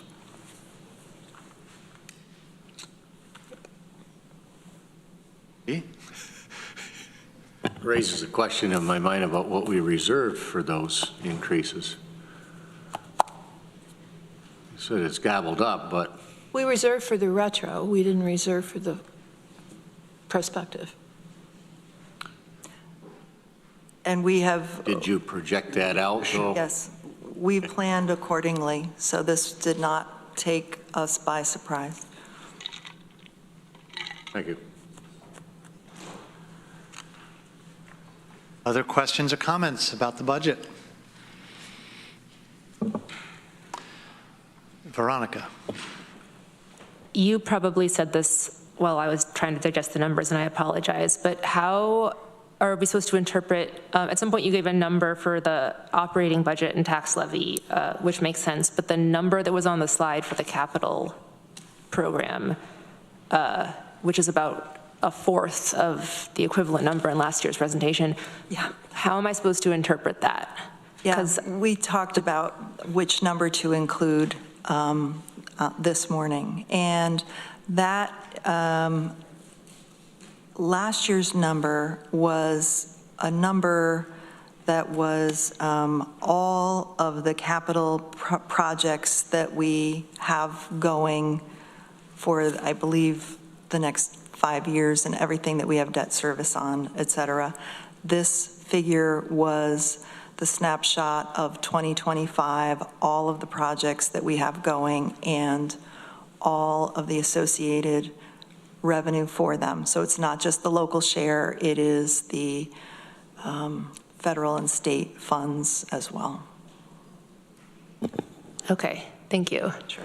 And so that number doesn't immediately tell anything about how it impacts our budget because there's a mix of federal and state funds and local funds going into all these different projects. Yes, and some is paid with cash, some is paid with debt service. Yes. So it's every little slide and nugget we could spend hours discussing, and that's one of them. It's like peeling back layers of an onion, but I thank you for bringing the question forward. Any other discussion about Veronica? Different question. When and where can people find the recommended budget itself? So it is, it was sent, a link was sent to all legislators in advance of this meeting, and I believe, is it up on our website at this point?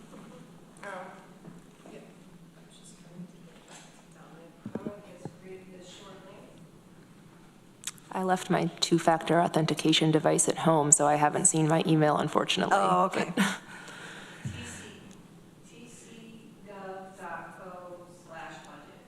tcgov.code/budget. Code, yeah. Lee. Maybe I'm putting the cart ahead of the horse. Or it's, maybe that's one of the first discussions we get to at the end of September, but what will be our starting point as an expanded budget committee? The 2% or the 4.4? Mike? The expanded budget committee will take up the recommended budget from the county administrator. And she is recommending the 4.3% tax levy increase. She's not recommending the 2% one, although she's prepared one at our request. I ask a follow-up. Will there be some representation to show what was added back in from the 2% to get to the 4 point? So a legislator may want to question whether those recommended restorings should carry forward. Sure. Yeah, so as we go through the process, the side-by-side budgets will be there for comparison. They'll be there in each over-target request to see what was recommended under 2 and what was recommended under the 4.3. And there's a kind of a shorthand version in the county administrator's message of what was included, what was able to be restored under each. I think if we had started with the information that we gleaned in August, and we wanted to arrive at a 2%, we would have needed to cut a lot further earlier on in the game, knowing that we did not have fund balance to budget. So that's left us to the point that we're at.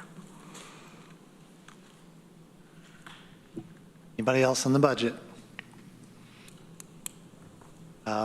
Norma, if you can come up to a microphone, please. Thank you. I just wanted to share to the question about being able to see those side by side. The team has been working diligently on putting together the one-page sheets, and on that, they're going to show you the 5% cut as well as the county administrator's recommended side by side, so that might be helpful to you as well. We just needed some time to proofread it, so you'll get it by Thursday. Well, it's fine. And I am assuming as we have our running tally, no longer up there, but over here, that we'll be seeing the possible repercussions of the motions we make as we go. Yes. Okay, I've got Mike Lane, then Amanda. I just wanted to say to Lisa, what a nice, crisp, clear presentation. Thank you. Amanda. Yeah, thank you so much, and thanks for everybody who worked on this. Just making sure you're going to send us your presentation. And I don't see on the website the administrator's letter, so I don't know where I can find that. But It's usually in the book, isn't it? Yep. But I'm on the online version. Let's see. Is it there? Going green this year with the budget book. Okay, all right, great. And I think that was it. Thank you. Ann. Yeah, I just wanted a few brief remarks, and I wanted to thank Lisa and everybody that helped put this together. I know it's a lot of people in our department heads, administration, budget, all kinds of folks here that, put in to do this, our finance department. So thank you for doing that. And the presentation to me is very easily digestible. And right now, my opinion is that I like the budget. again, my opinion, I think we've artificially kept the tax levy low last few years at least by taking fund balance to not raise the tax levy. And I think due to numerous factors that are going on, we absolutely can't do that, hopefully anymore, as was suggested by our administrator. So I look forward to working with my colleagues and on many evenings, and hopefully we can come up with something that is, the best, for our community, the best for our employees, and make it fiscally responsible and also look at, the needs of the community. So thank you. Shauna. Thanks, Dan. Every week, Dan and I have a leadership meeting with Lisa. And for the past 12 weeks or so, every time we have our leadership meeting, Lisa comes on the phone, on the Zoom call, and she says, it's bad, it's really bad. And every week, it gets worse and worse. And so I know that this was basically the very impossible task. And whenever we had our retreat, all of us kind of had an idea of where we wanted to land. Every conversation that we had with Lisa, she would work on the cuts, departments would get back to her, and there was a lot of back and forth. I know that Lisa has spent numerous weekends here with her staff and put endless hours trying to make this budget work. With that said, it's our job to decide what the county priorities are. And so my assumption in looking at the numbers, looking at the things that we've cut, that we haven't cut, it's going to be a really, really hard budget season. And I think traditionally we have been very used to putting in OTRs as legislators and having our hopes and dreams out in our community. We've listened to the people that live here, we listened to our nonprofits, and we've been able to really invest in our community. It's not to say that we're not going to do it this year, but I think we are going to have to tighten the purse strings a little bit and prioritize what's really important to our community. I know that we have a lot of things on the horizons. We have a center of government building, we have a shelter, we have a lot of things, a lot of balls in the air that we also want to invest in, including the jail remodel that will be coming up in the next few years, and we have to start thinking forward to that. But I hope that we can get through this budget. I know that all of us want to be under the tax cap. That's important to many of us. But I hope that there is some flexibility and that we could have some compromise amongst all of us. So thank you all. Deborah. Can I ask a question, Lisa? You had a slide where you showed like a requested budget with a 12.8% levy increase. Is that if you had granted all the OTRs? Yes. Okay, thank you. Any other budget discussion tonight? Well, by my count, we have 12 extra meetings in September and October, all centered around the budget. So is that all? That is my count. And so clearly this is not the end of the budget discussion, this is the beginning. Thank you, everybody. Let's try to squeeze a few more things in before our break. Are there any resolutions to be added to or withdrawn from the agenda? No.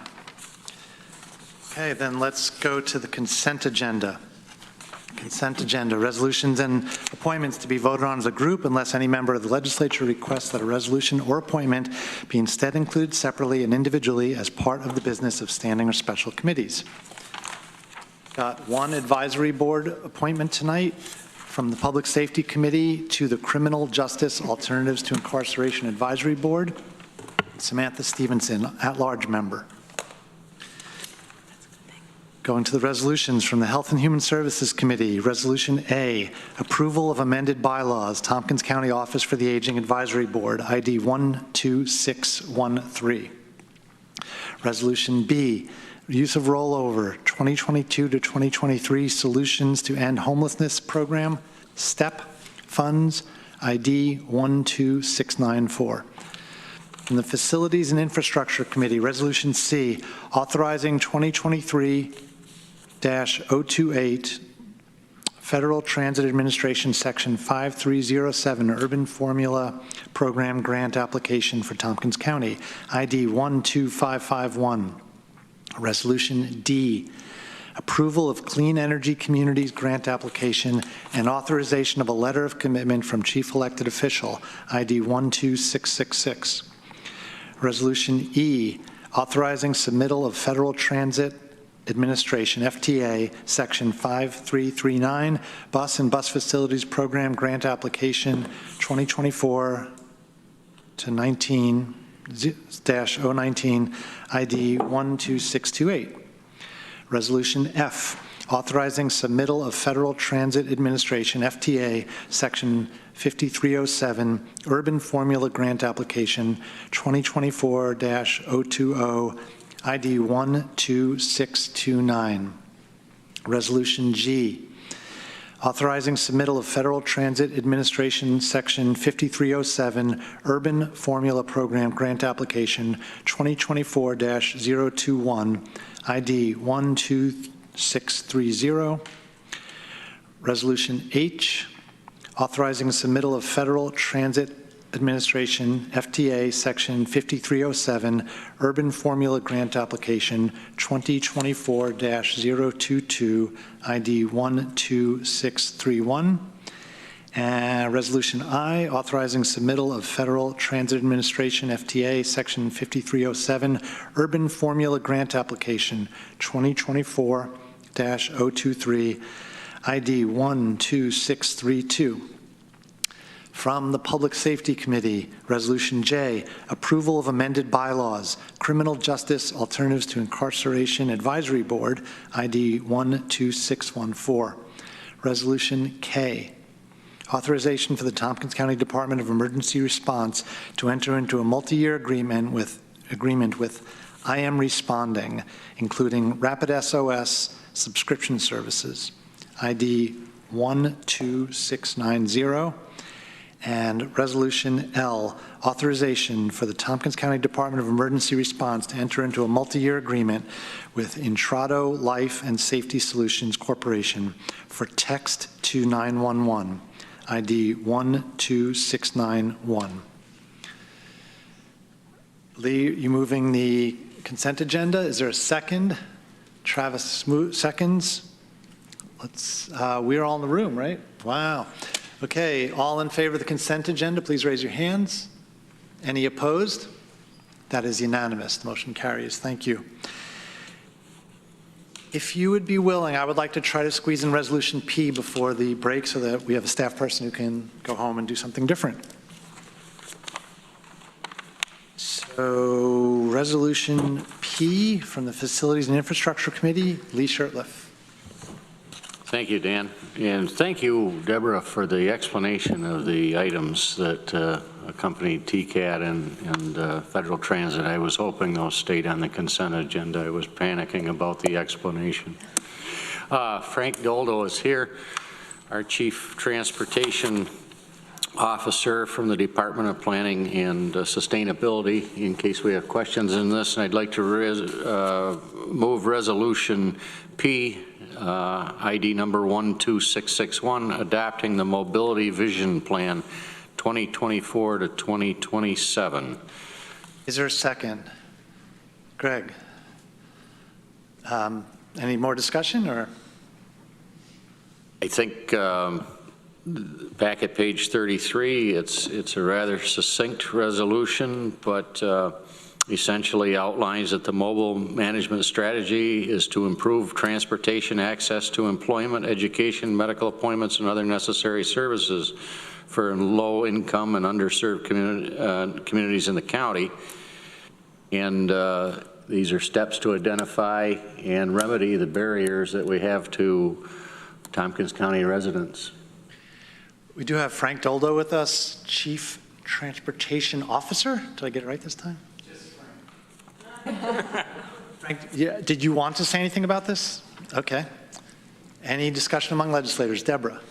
I do have a question about this. I know that we've got more than one not-for-profit organization that's working on aspects of the mobility problems in our county, which brings to my mind one of the problems I see in our community, which is that we have multiple not-for-profits working on little sliced and diced sections of the same problem. I think given the budget climate that we're in, we're going to have to look at that very carefully this year,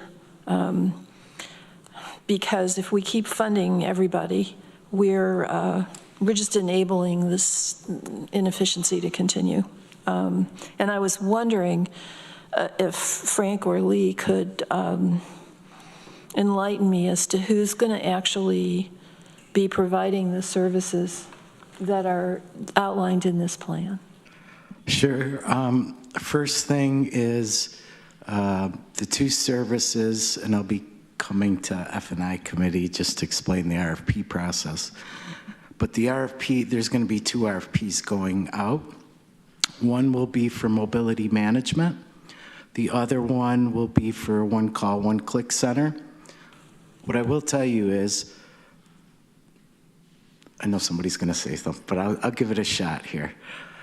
There is no local taxpayer money for mobility management and for the one call, one click center.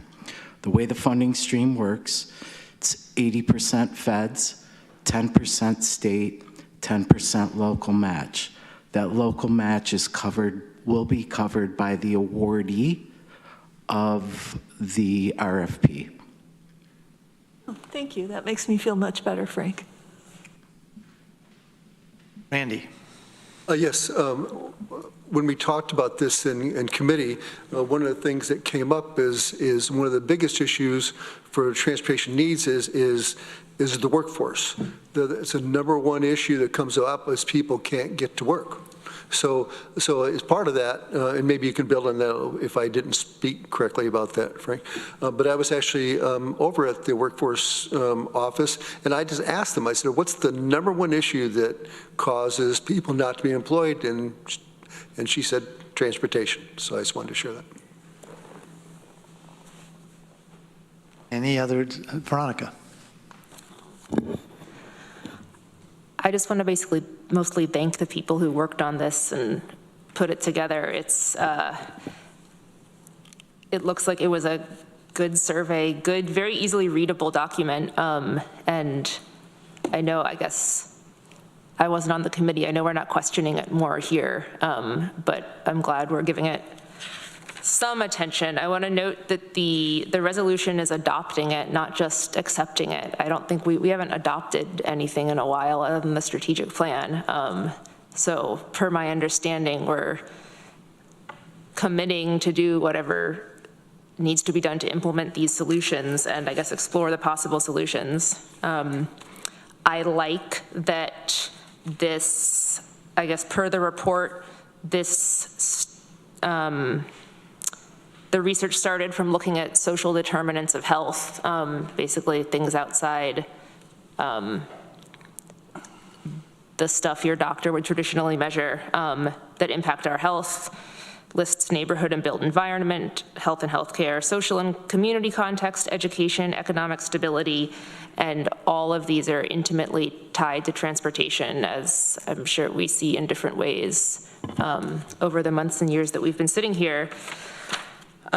So I'm excited to see some of these things in place. I agree with Deborah, if I'm here, well, with the part of what you said, that it's certainly suboptimal to have a bunch of different organizations each doing a little piece of the puzzle, because it's hard to have that add up to a robust system. I do think that a solution, like in an ideal world, we would have something more cohesive and collaborative and very well funded. And we all just heard the budget presentation, so I don't know how to solve that, but very well funded to create a robust transportation system that we've probably experienced in other places. But I think this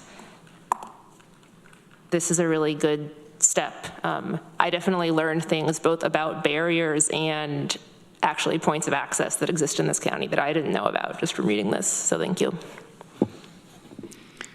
Any other discussion on Resolution P? Okay, let's have a vote then. All in favor? Any opposed? That is unanimous. The motion carries. Thank you, everybody. Thank you, Frank. Thank you, just Frank.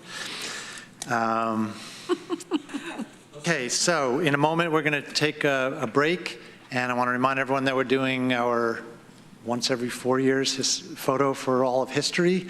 So we'll probably take a little longer break than normal, and let's call it, let's say 15 minutes. Let's see how we do with that. And then we are in recess. I forgot about the picture first.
Okay, we are back in session, and we are up to the Standing and Special Committee reports and resolutions, starting with Health and Human Services Committee, Shauna Black, Chair.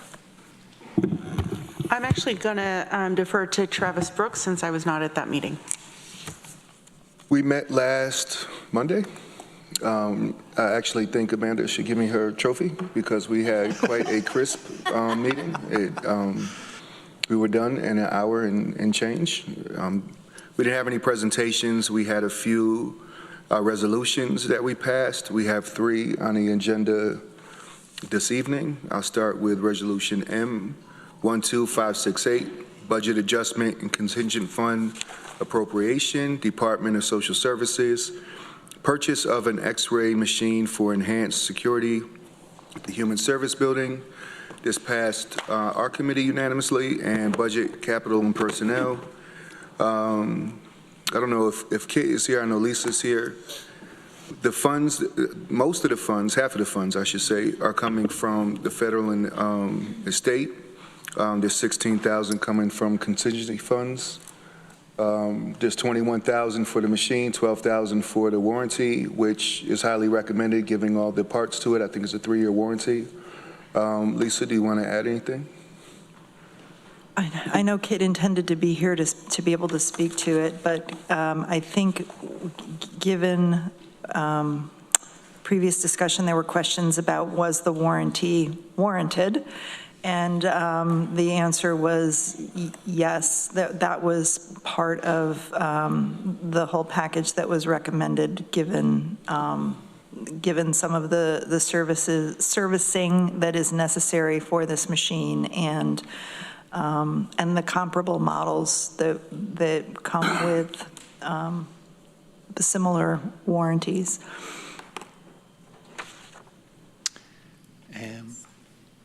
Okay, so Travis, you've moved it. Is there a second? Randy seconds. Thank you. Any further discussion? Ready to vote then? All in favor? Any opposed? That is unanimous. The motion carries. Thank you. The second resolution, N, ID 12638, creation of a position, Department of Veteran Services, Veteran Service Officer. This is actually not a creation, it's a recreation technically. The position was lowered and it is now, they're looking to recreate the position at the original standard, the original level. The money's there, it's budget neutral. JR is not able to be here, there's a death in his family. Lisa, do you want to add? Yeah, I think you captured it, Travis. He was needing some, he had this budgeted position in his department. It was unfilled. He was needing some part-time assistance over the summer because another staffer was out and he didn't have, so he was looking for a temporary project assistant and needed to use this title to create that position, and now that is no longer needed, he needs to create this title again. So it's really kind of just a housekeeping matter. It's revenue neutral, as you said. So Travis has moved. Is there a second? Amanda. Discussion. Randy. So Lisa, is this in the 2025 budget then? That's correct, yep. Great. Thank you. Any other discussion? Ready to vote then? All in favor? Any opposed? That motion carries unanimously. And we have one more, Resolution O12683, resolution urging Governor Hochul in New York State Legislature to expand Emergency Office of People with Developmental Disabilities, OPWDD, certified supportive living facilities, and require innovation and collaboration among agencies to protect vulnerable New York State residents. Travis moves. Is there a second? Susan. Discussion. I have a question. Is NISAC working on this at all? Is this a multi-county effort, or is this just us? Does anyone know?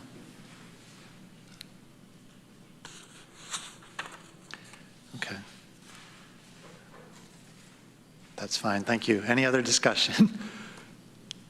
Okay, we're ready to vote then? All in favor? Any opposed? That motion carries unanimously. Anything else from the Health and Human Services Committee? No, Chris, just like Monday, let me get the trophy. Like romaine, like Leslin used to say. Crisp like romaine.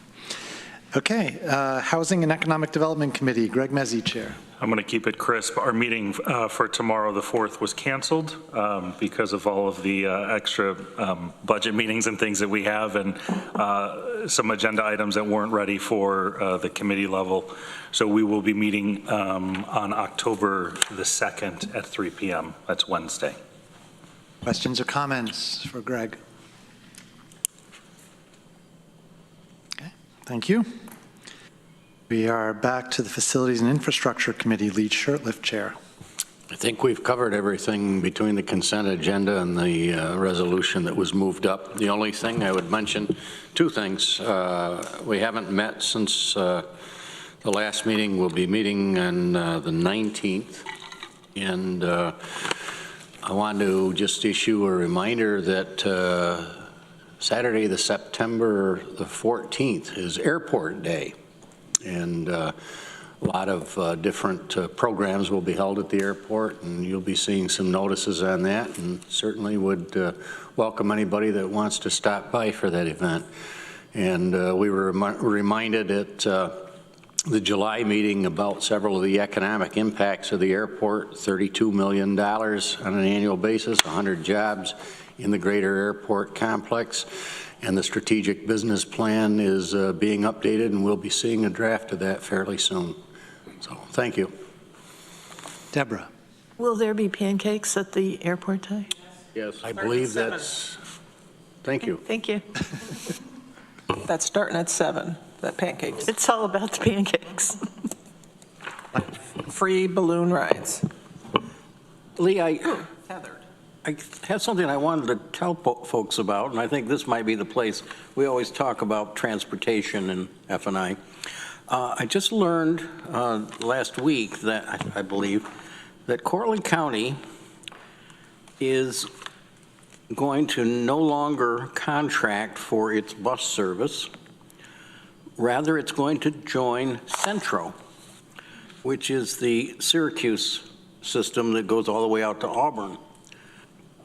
They will, I guess, take over their buses that they own, and they will add a mortgage tax to create more income.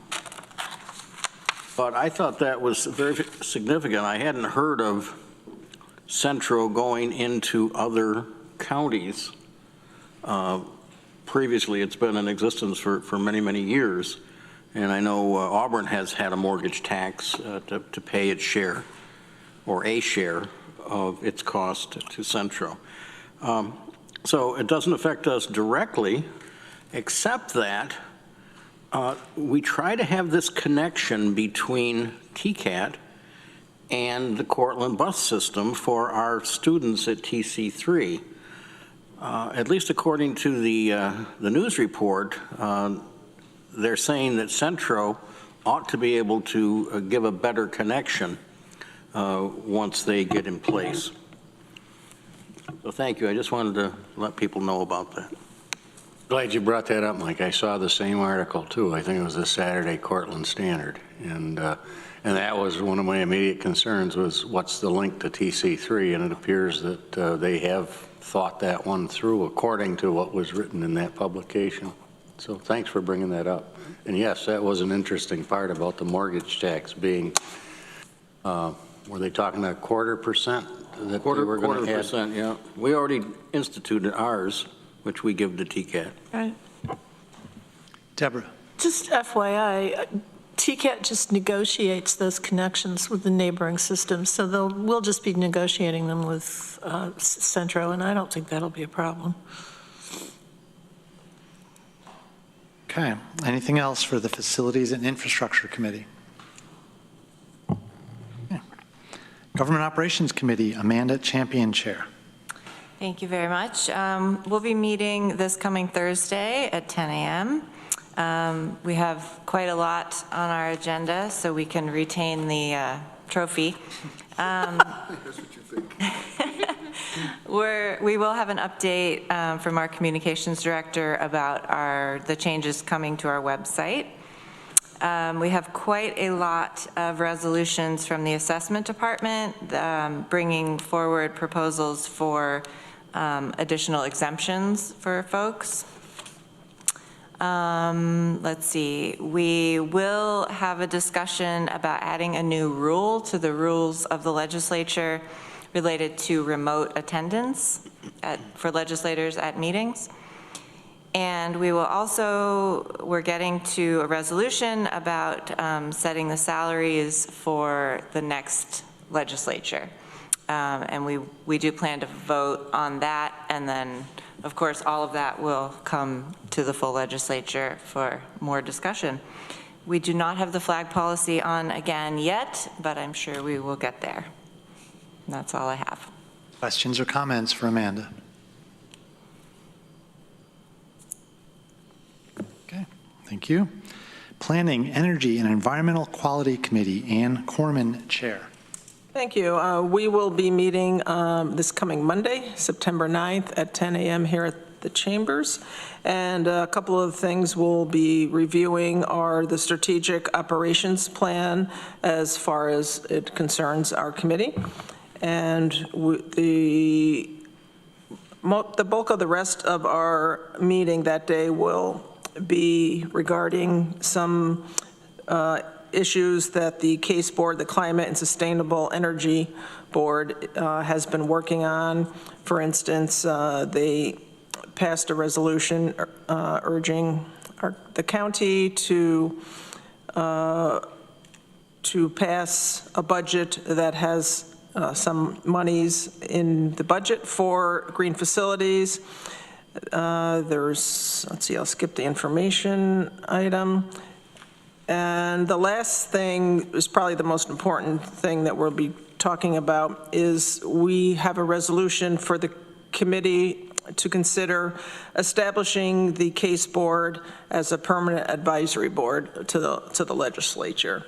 So they were originally started as a temporary board, I believe. Is that the word, right, Deborah? Is that? Well, I think we just wanted to see how it would work out. I can't remember exactly what term we used, but they seem to have established themselves. Yeah, they've been, I'll summarize it more at the next meeting if we have more time, but yeah, they've been really helping out our committee. HED they've helped out with issues about mobile homes and facilities committee, so they've been really helpful in a lot of different ways with their expertise and their advocacy. So we'll be talking about that. And that's the gist of our meeting. Oh, I just want to say one more thing. I attended a virtual seminar regarding a circular system for recycling the materials in lithium batteries. And it includes all lithium batteries, so in cars, in your power tools, in your phone, they're pretty much all lithium batteries now. And there are, so this was from a research institute, I think it was called RMI, and it is possible to recycle all of the materials that are in the batteries. One of the big issues is the systems aren't in place because we often lag with things like this. We often lag with the system to make it a full circular economy. And another issue on top of that is right now it's cheaper to mine for new minerals and rather than recycle them. So we need to look at that, whether it's providing incentives or requiring producer responsibility, as we're talking about with other products, like requiring the producer of these or the miners of the materials to follow the materials through their end life.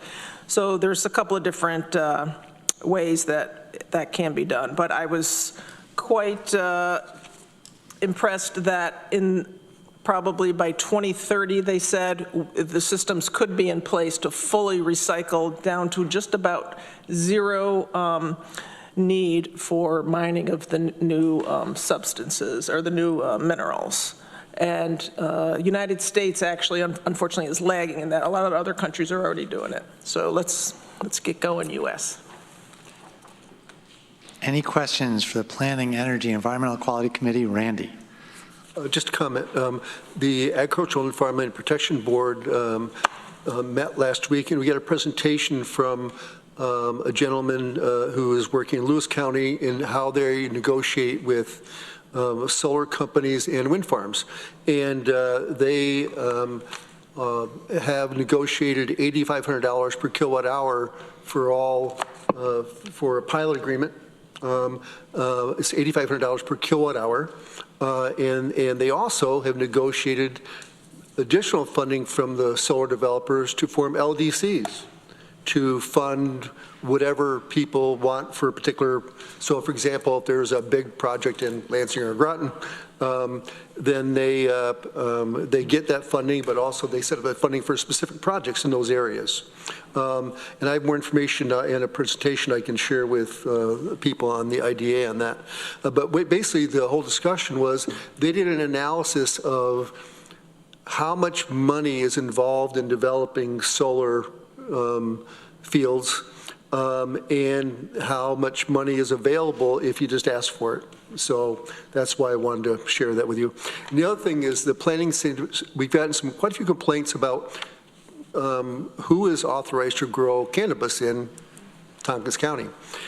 And the state, surprisingly, is like 10 months late on providing that information. But there are over 6,000 permits already granted in New York State. And so people have been asking me about, is this person permitted to grow marijuana? So we now have the list of who is permitted in Tompkins County that's 10 months old, and also the list of people who are approved for dispensaries. I think there's now 11 in Tompkins County, and that data is available if anybody wants it. So. Mike Sigler. I just have a quick question for Randy. When you say permitted to grow, do you mean like at scale? Because I thought everybody was allowed. Okay. Yes. Rich. Randy, how many are growing? How many permits are issued to grow? Over 6,000. Over 6,000. But in the county? In this county, I think there were 11. So 11 grow and 11 dispensaries. That's dispensaries. Growing facilities is more. So that's 11 dispensaries in Tompkins County. Right. But there are permits that have been issued. Whether they've actually started those businesses is another story, but that would be the same for people who can grow it. Ann. I just want to add, thank you, Randy, for all that information. I just want to add, I know, talking to a couple of growers, that the processing is the bottleneck. Having adequate processing and being able to afford it. So I know some growers had their permits and can no longer do it, because if you can't process it close by, then it's not feasible. Yeah, and some people have grown it and had no place to sell it. So then they lost money. So. Any other questions or comments for the Planning, Energy, and Environmental Quality Committee? Okay. Thank you. Next up, Community Recovery Fund Advisory Committee. The only thing I would say is that we have these deadlines set for 2 of our organizations this month. So there may be some email traffic later this month to just update people on what's going on and maybe to seek clarification. Any questions or comments? Next up, Budget, Capital, and Personnel Committee. Mike Lane, Chair. Well, we will start our EBC meetings on Thursday at 4:30, and we will start out with presentations from county administration, including the capital program, which is pretty important for us to get under our belts early. Also, we'll be having some of the departments making presentation to us from that report to Budget Committee and Planning Committee, and some to Health and Human Service, and one to Health and Human Services. Looking forward to a great sessions, as we always have. And as far as the Small Budget Committee, we are scheduled for Thursday, September 12th at 9 o'clock, and we'll see how much work we have for that coming up, but that's the next time. Questions or comments for the Budget, Capital, and Personnel Committee? Okay, thank you. Next up, Workforce, Diversity, and Inclusion Committee, Veronica Pillar, Chair. Thank you, Dan. Workforce Diversity and Inclusion Committee has not met since our last meeting, and we won't meet before our next meeting here. Our next WDIC meeting is Wednesday, September 25th at 3 o'clock. And next full legislature meeting, we can tell you what'll happen there. Questions or comments for the Workforce Development and Inclusion Committee? Diversity and Inclusion Committee, I say that a lot. Okay, thank you. Public Safety Committee, Rich John, Chair. Thank you, Dan. The Public Safety Committee met on August 27th, and we had various presentations, one on the Community Justice Center, another on Siren, and I spoke on privilege of the floor on that. One thing I didn't mention, but I would put out to legislators, is that it does not cost the towns or villages anything to participate. So if you represent a town or village that is not using Siren, I'd say it's at least worth having the conversation. It's a really good tool for local government. We also had a resolution come before us regarding probation and proposal to allow arming 7 probation officers that are participating in the GIVE grant. That will be coming to the full legislature, I believe, at our next meeting. And then I have one resolution authorizing a public hearing on local law number G of 2024, a local law adopting a youth deer hunting pilot program ID 12700, and I would move it. Travis seconds. Discussion. I would just say we had a guest visit with us, Gary Argetsinger, who had come before us when we first passed this to just confirm that there have been no incidents involving any youth who's been hunting and getting injured or causing injury. The proposal would be to extend what we did 2 years ago for another 2 years.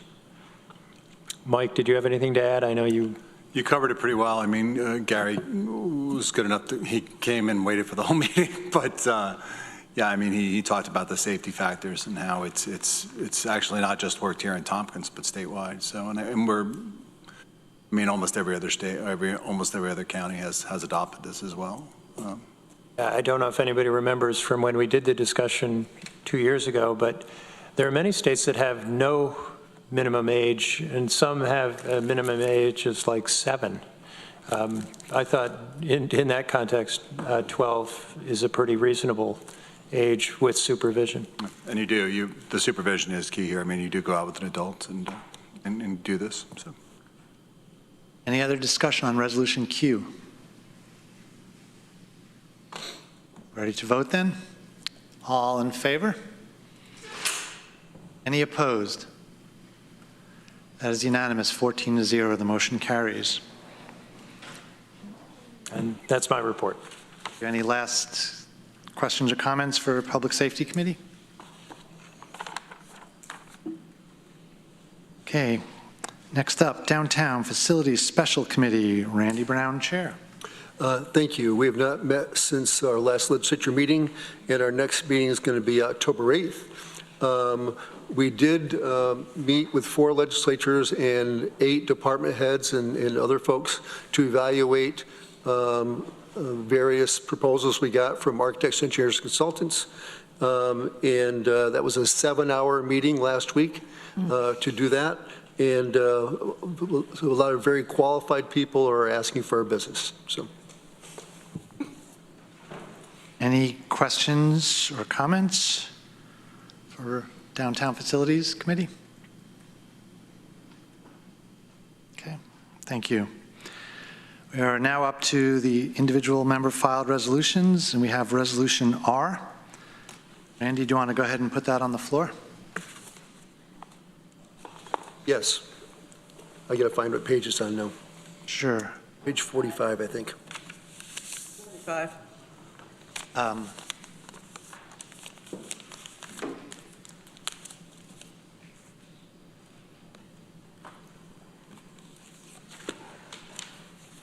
Well, while you're waiting, Amanda, I'd like to call on you. Yeah, thank you. I'm going to recuse myself from this discussion and vote because my son has been employed by Enfield Community Council very recently and may be in the future. Thanks.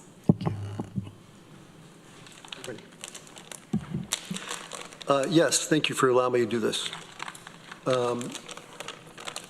This is Resolution R, number 12698. It's a resolution to reimburse the Enfield Community Council for real estate taxes paid for the year 2021. Could I read it? The entire resolution? I'm glad to or not. It's up to you. I mean, you are entitled to.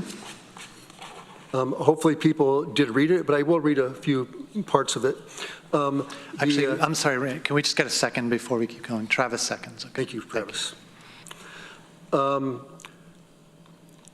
The Enfield Community Council has been in business and being a nonprofit since 1976, 48 years. They never owned a building before, so I won't read the whole thing, I'll just talk about it. In 2021, they were given the opportunity to buy a church because they had closed, and they did buy that building, and it was the first building they'd ever bought. They'd never done a real estate transaction before, and the whole transaction was done electronically because of COVID. So there was a loss in the shuffle, and they were not allowed to, or did not submit the required paperwork by the assessment department to get their exemption. I did follow through and read some things on this, and they paid after threat of foreclosure, which the county was required to do for these back taxes. And in this process, they ended up paying over $6,000 just in penalties. This is 30% of their entire budget. They're in dire straits now financially to pay their bills and to do various things. It's a nonprofit group, all volunteers. Enfield is the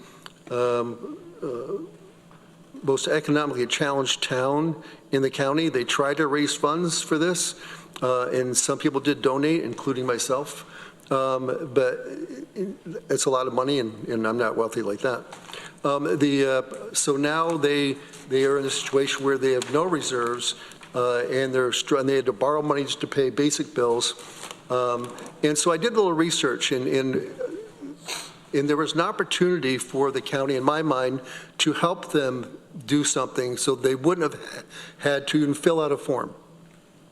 In the law, and I shared this with Maury and maybe other people as well, is that in the options it says that they can submit the form to get their exemption that is provided by the county, or they can provide the data in any form, which they didn't do, or the county itself could provide the exemption by making a site visit to the facility and granting them that without a form.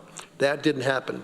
So I'm not blaming the county or anybody for this process, but everybody seemed to drop the ball here. So now here we are, a nonprofit that has always been a nonprofit. It was a church that was a nonprofit. It transferred to a nonprofit because of simple paperwork. They were billed $27,000. It's just not right. So I realize there's legal things, and Maury's going to make a statement here, and I appreciate his comments on this. He's going to advise us on what we can and can't do. At least we could, I don't know if we can give back the interest and income or the fees. My plan was to go to the Ithaca City School District and ask them to reimburse their funds. I have spoken to them. I can get on the docket. They'll probably say no as well. But This is a struggling outfit of volunteers that have been there for decades, and they're struggling, and a lot of things happen here, including New York State using this facility twice because they could separate people by 6 feet for testing in 2021. And they didn't charge them a dime to use the facility. So they did all the right things except for didn't submit a form. And so I'm asking that people would at least consider this. And I put in here, sometimes you're better asking for forgiveness than permission. And I don't know what the penalty would be. And that was a question maybe for Maury. If we did provide these funds back, what happens to us? Do we get fined? Do we all get fired? What's the penalty for doing this?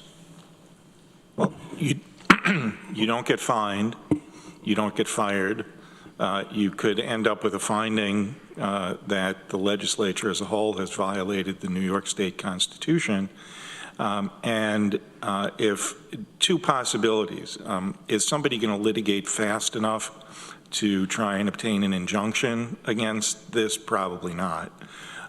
But in an equitable proceeding, the ECC could end up being ordered to disgorge the funds that it received on an improper basis. So they would end up in the same situation, or potentially worse, because then they would have had the money back and may have spent it.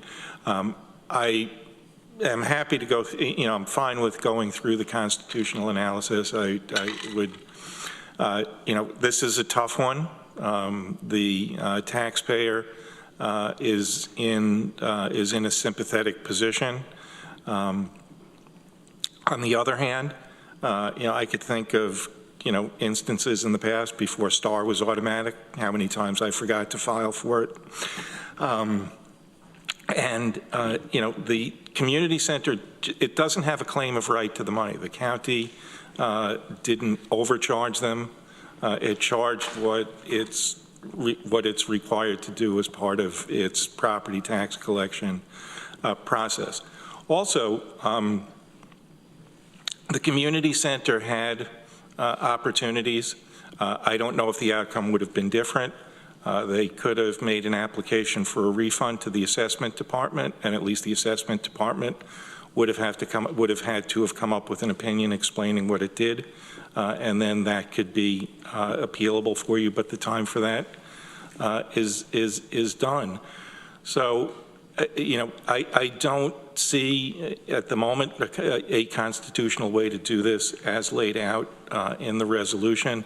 And I think that, the Constitution takes care of, a more general problem with this type of situation, which is if this taxpayer gets a break, now granted they were supposed to, they had an exemption available that they missed.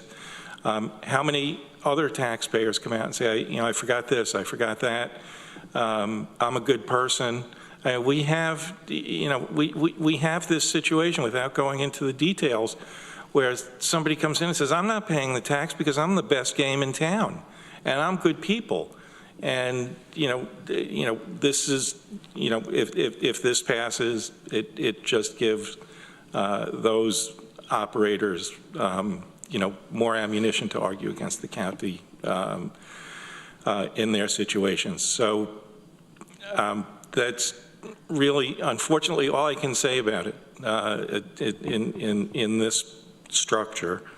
And that, so you can, take the advice, evaluate what the risks are, and evaluate what impact this may have with respect to other taxpayers. Are we putting the ECC and ourselves at risk for maybe a black eye, maybe something worse, maybe a fair amount of legal fees or, work to defend it, and decide accordingly. Thank you. Ann. Thank you. I offered to read a letter from Courtney Bailey, the president of the Enfield Community Council. I'm going to just read excerpts, though, as a lot of this was already explained in the resolution and by comments from Randy. So the ECC, the Community Council, has been an official organization in the Enfield community for 49 years. They were at another building and also working in the community as wherever they could find space, often using people's homes for offices and various things. And it started originally as a daycare for working mothers. And let's see, some of their programs that they have now are GED programs. They have a library, computers for public use. They have free Wi-Fi, even if you are outside the building. You can log on to it, which a lot of people have used.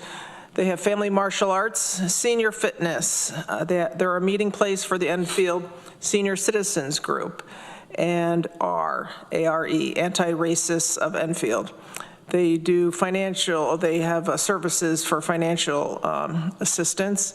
The Office for the Aging has programs there. They have a Justice League that meets there. Summer camp is provided there. Teen programs, Little Blue Raiders cheerleading. And I won't list them here, but I actually thought of a bunch more things that they do, and I won't go through. They also provided a list of once a year services and programs for the community that they have. And so what Courtney is saying here is we are desperately needing whatever can be forgiven of the tax monies we paid.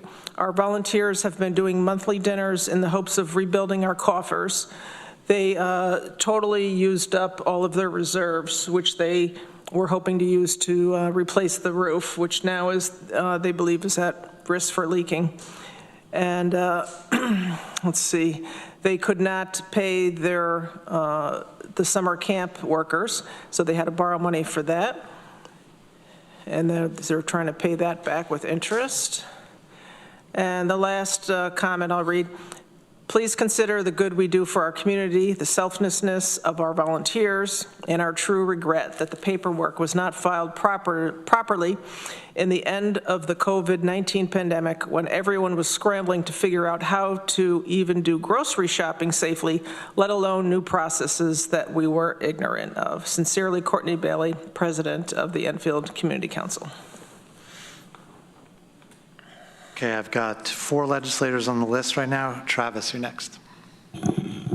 Randy, forgive me, didn't we talk about this a few years ago? We did, but the resolution was pulled. It was pulled. Based on what I heard from Maury, I don't know if I could support this resolution. I would be definitely interested in figuring out a way to help them moving forward.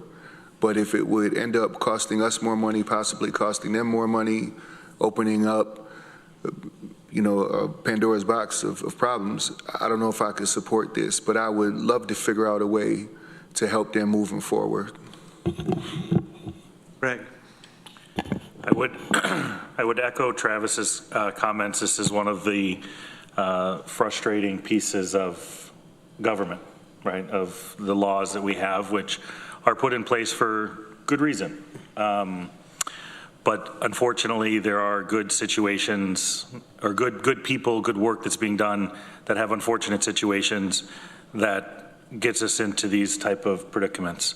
I have a question for Maury. Do we have any latitude in the tax law around penalties and interest as we do with other taxes that we collect? Is there any discretion provided to either the legislature or the county administrator in real property tax penalties and interest? At this point, given the amount of time that has gone by since the amount was assessed, I think none of it is subject to a claim of right by the ECC. So the answer is even giving back the penalties and interest is, there's the strong case it violates the Constitution. Okay. I hope there's a way we can help them. I don't know if this is the way to do it, but I support trying to continue to encourage them to continue to do the good work, even if we can't come up with a resolution here tonight. Deborah. So I want to be sure I understand, Maury. This would run afoul of gifting Right, correct. because the time has long passed since they could have asked for and received a refund for any reason.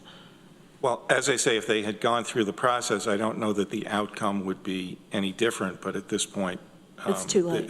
There's not an option for that under the real property tax law. Okay, so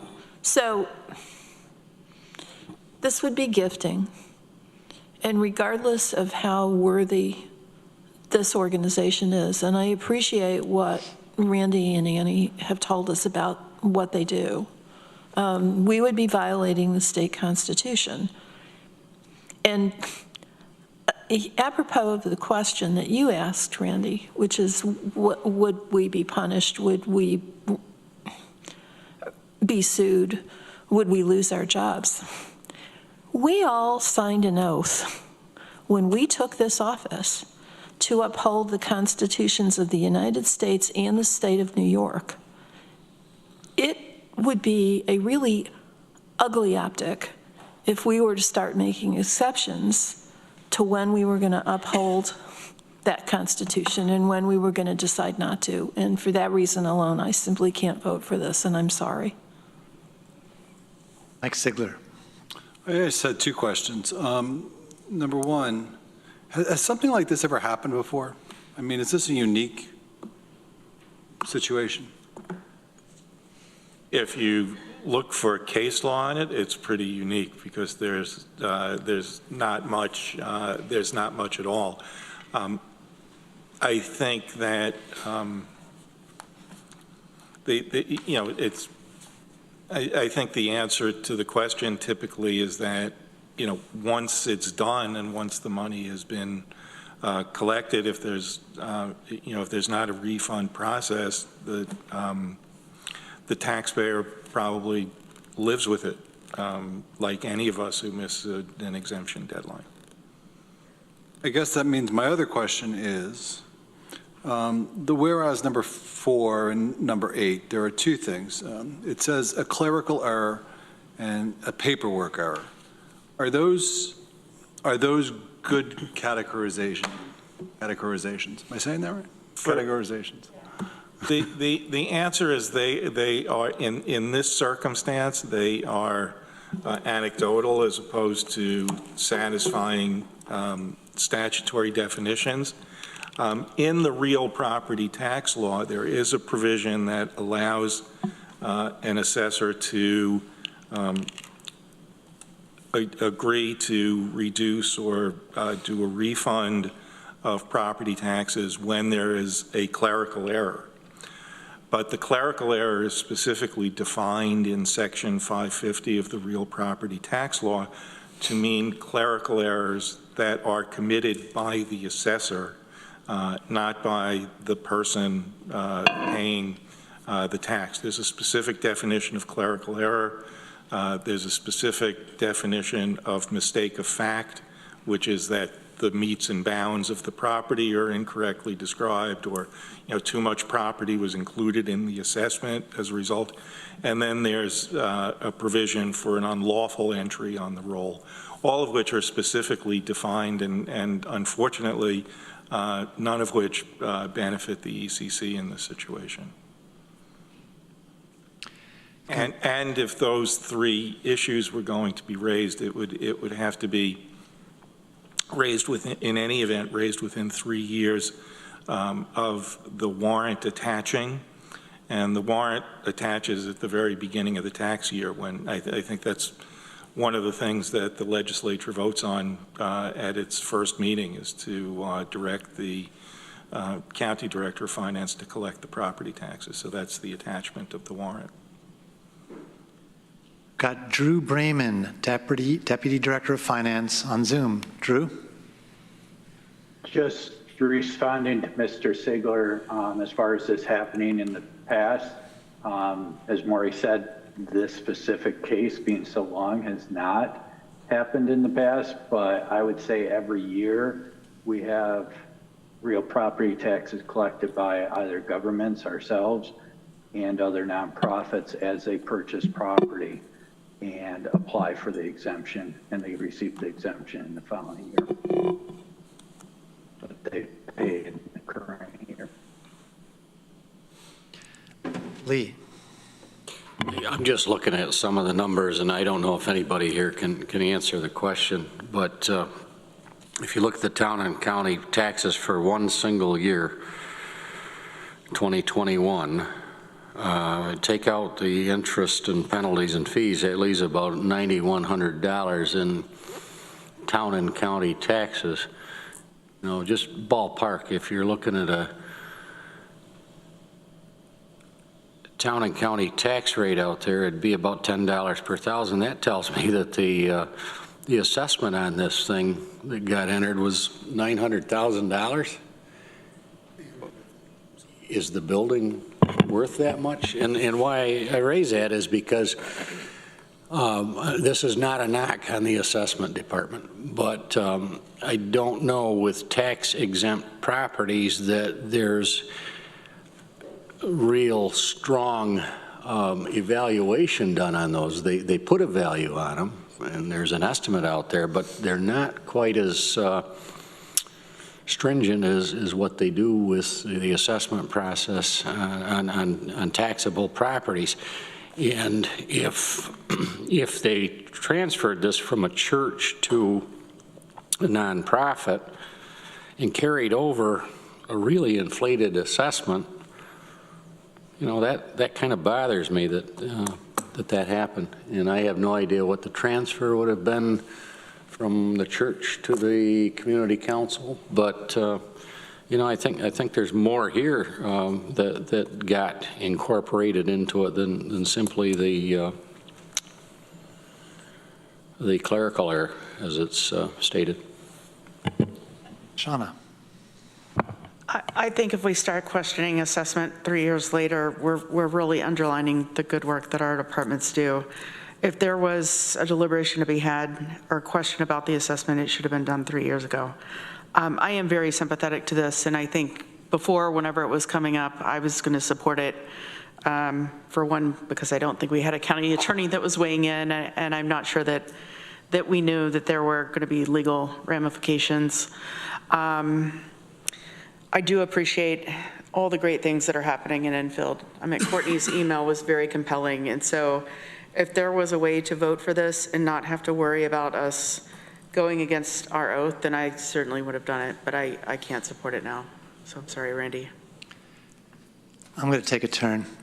I also am very sympathetic to this organization. I was on the Danby Community Council for 7 years, president for 6 years. I know the work that community councils do, but I also cannot support this resolution. What I will do is use the power of this microphone to amplify this message to the public, whoever is listening or will hear this message later on in some way. Enfield Community Council needs a donation of approximately $28,000, and if there's an angel out there that can provide some or all of that, or more than one angel, your money will be put to good use, and it's also to a tax-exempt organization, and you should be able to receive a tax benefit if that works for you. That's the best that I feel like we can do. Any other discussion? Veronica. First, I just want to say I definitely agree with one of Randy's points that this, ideally, going forward, this process should be made easier for taxpayers. Even if it's a tweak somewhere, I hear that a lot of them go through it just fine. And then my question is, can, I guess, Maury or someone, can you clarify, if we were to pass this resolution, what happens next? Because it says revolved that Tompkins County do everything in its legal power to reimburse the ECC for the taxes paid and assist with the legal process to do the following. So does that involve more legal research from you, or what would happen if we passed this? Well, you know, I don't know who the question's for, really.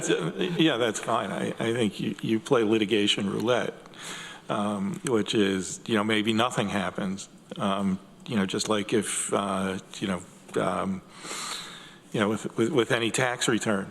I mean, it could be, you put a questionable thing on there and hope nobody notices, or it could be challenged through litigation. And as I said, in a worst case, it could end up, having the ECC be worse off than it is now.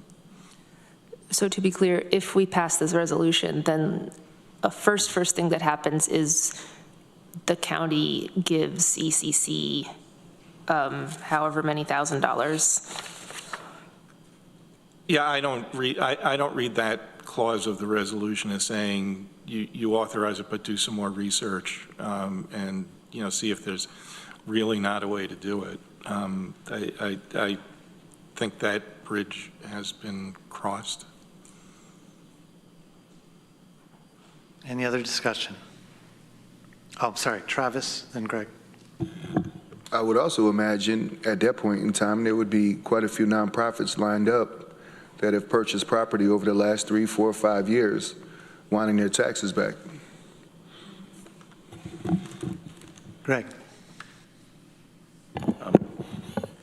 Randy, it's unfortunate to have to do this, but I would move to table this resolution indefinitely. Is that a thing? I think that is a thing, yes. That is, you just table it, and then somebody has to take it off the table. Let's just vote. Why can't we just vote? Okay, so there's a motion on the floor. Is there a second? And seconds. Discussion. But my thought process is we can take it off the table. We've had legal counsel. It doesn't seem like the support's there. I will vote no for it, but I would prefer not to vote no. I'd prefer to table this and know that we had the conversation and not have to vote it down. Discussion on the amendment.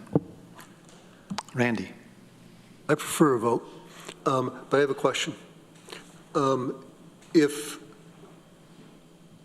the ECC made a request for funding through ARPA, if there was ARPA money, could they get the money that way? It would. This is going to seem like a non-answer, but first of all, it would have to, meet all the ARPA criteria. First of all, there needs to be funding available, number one, and number two, the payment would, or amount, or grant, or what have you, would have to be made within the confines of what ARPA allows, and finally, it has to be approved by the legislature. Shauna. So I think just for clarification, we're talking about community recovery funds, right? Okay, because those are two separate things, and we want to make sure, because ARPA funds are long gone, unfortunately. Wish there were a lot more, but there aren't. I would have a problem with that, because I feel like there are agencies that met the deadlines to apply for those funds, and many of them did not get rewarded or awarded. And I'm sympathetic to this group, but unless we say we want to open this up to all nonprofits and start the process over again, if we have a lump of funds that come back into the recovery funds, I feel like it would kind of be prioritizing one agency over the other that wasn't there to apply in the first place. It would have them kind of skip the line, and I don't think that's fair. Any other discussion on the motion to table indefinitely? Ann.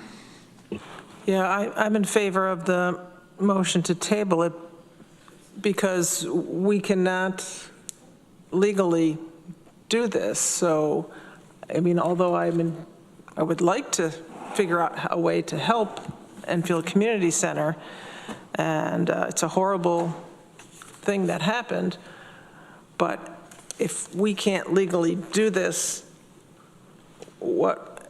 I feel like our vote is almost, could be perceived as saying, no, we don't want to give them that. So I would just, it's kind of like it's an illegal resolution. So, well, it is. So that's why I would be in favor of tabling it and not having it as something to vote on myself. Sean, I'll get you in a second. I've got this whole side of the room looking up motion to table indefinitely. Is there anything we need to know? Could someone remind me the difference between table and postpone? Mike was wondering if a motion to table was debatable, and Postpone is debate. I see a list, postpone indefinitely is debatable. Lay on the table is not. But I'm no expert and I'm a little lost, and I'd love a review of this aspect of Robert's rules Greg, before if you voting. if you had the opportunity to do this again, would you have made the motion to postpone indefinitely? Is that what your intention was? No, because my intent with, my understanding with postpone is that you typically would postpone till a further date or time. Okay, let's pause here in the discussion. Katrina, did you want to weigh in? Does somebody got the, I see a bunch of people with their books open. I need some help. Well, let me know what page. Postpone to a certain date, I mean, is usually what we do when we postpone. Table is you lay on the table to take off at a later date, and you don't have to specify the date. That's correct. I think that as a matter of course, when you lay something on the table, unless you put a date in, you've laid it on the table indefinitely until somebody decides to pick it up off the table.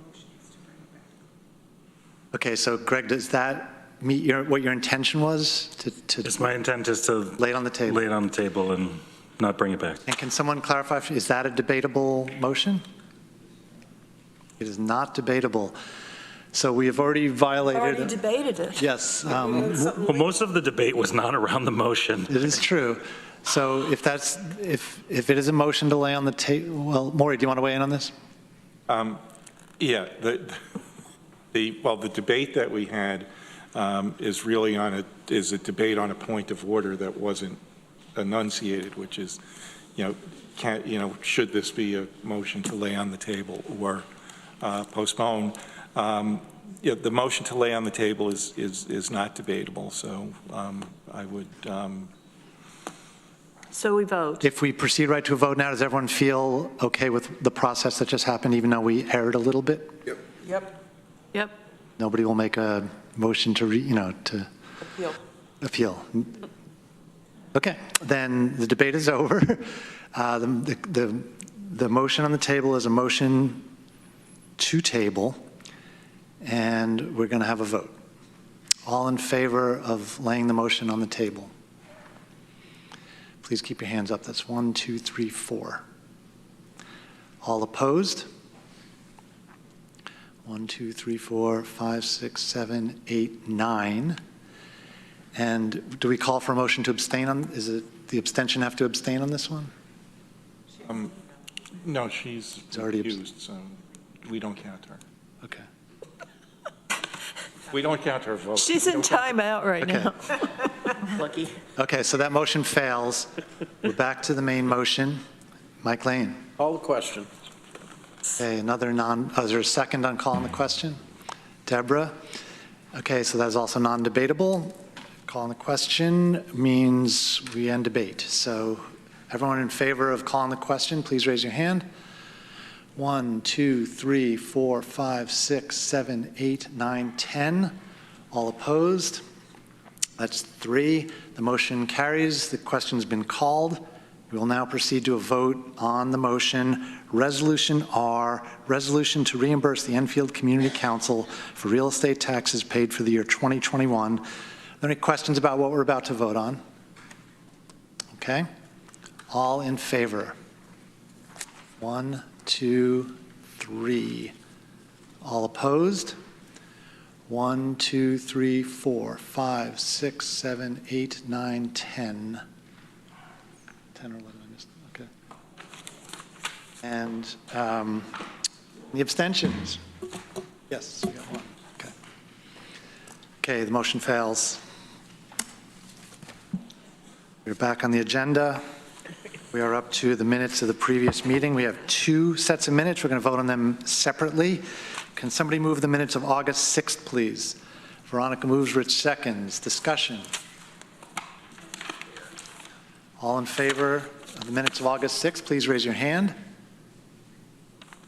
Any opposed? That motion carries unanimously, 14-0.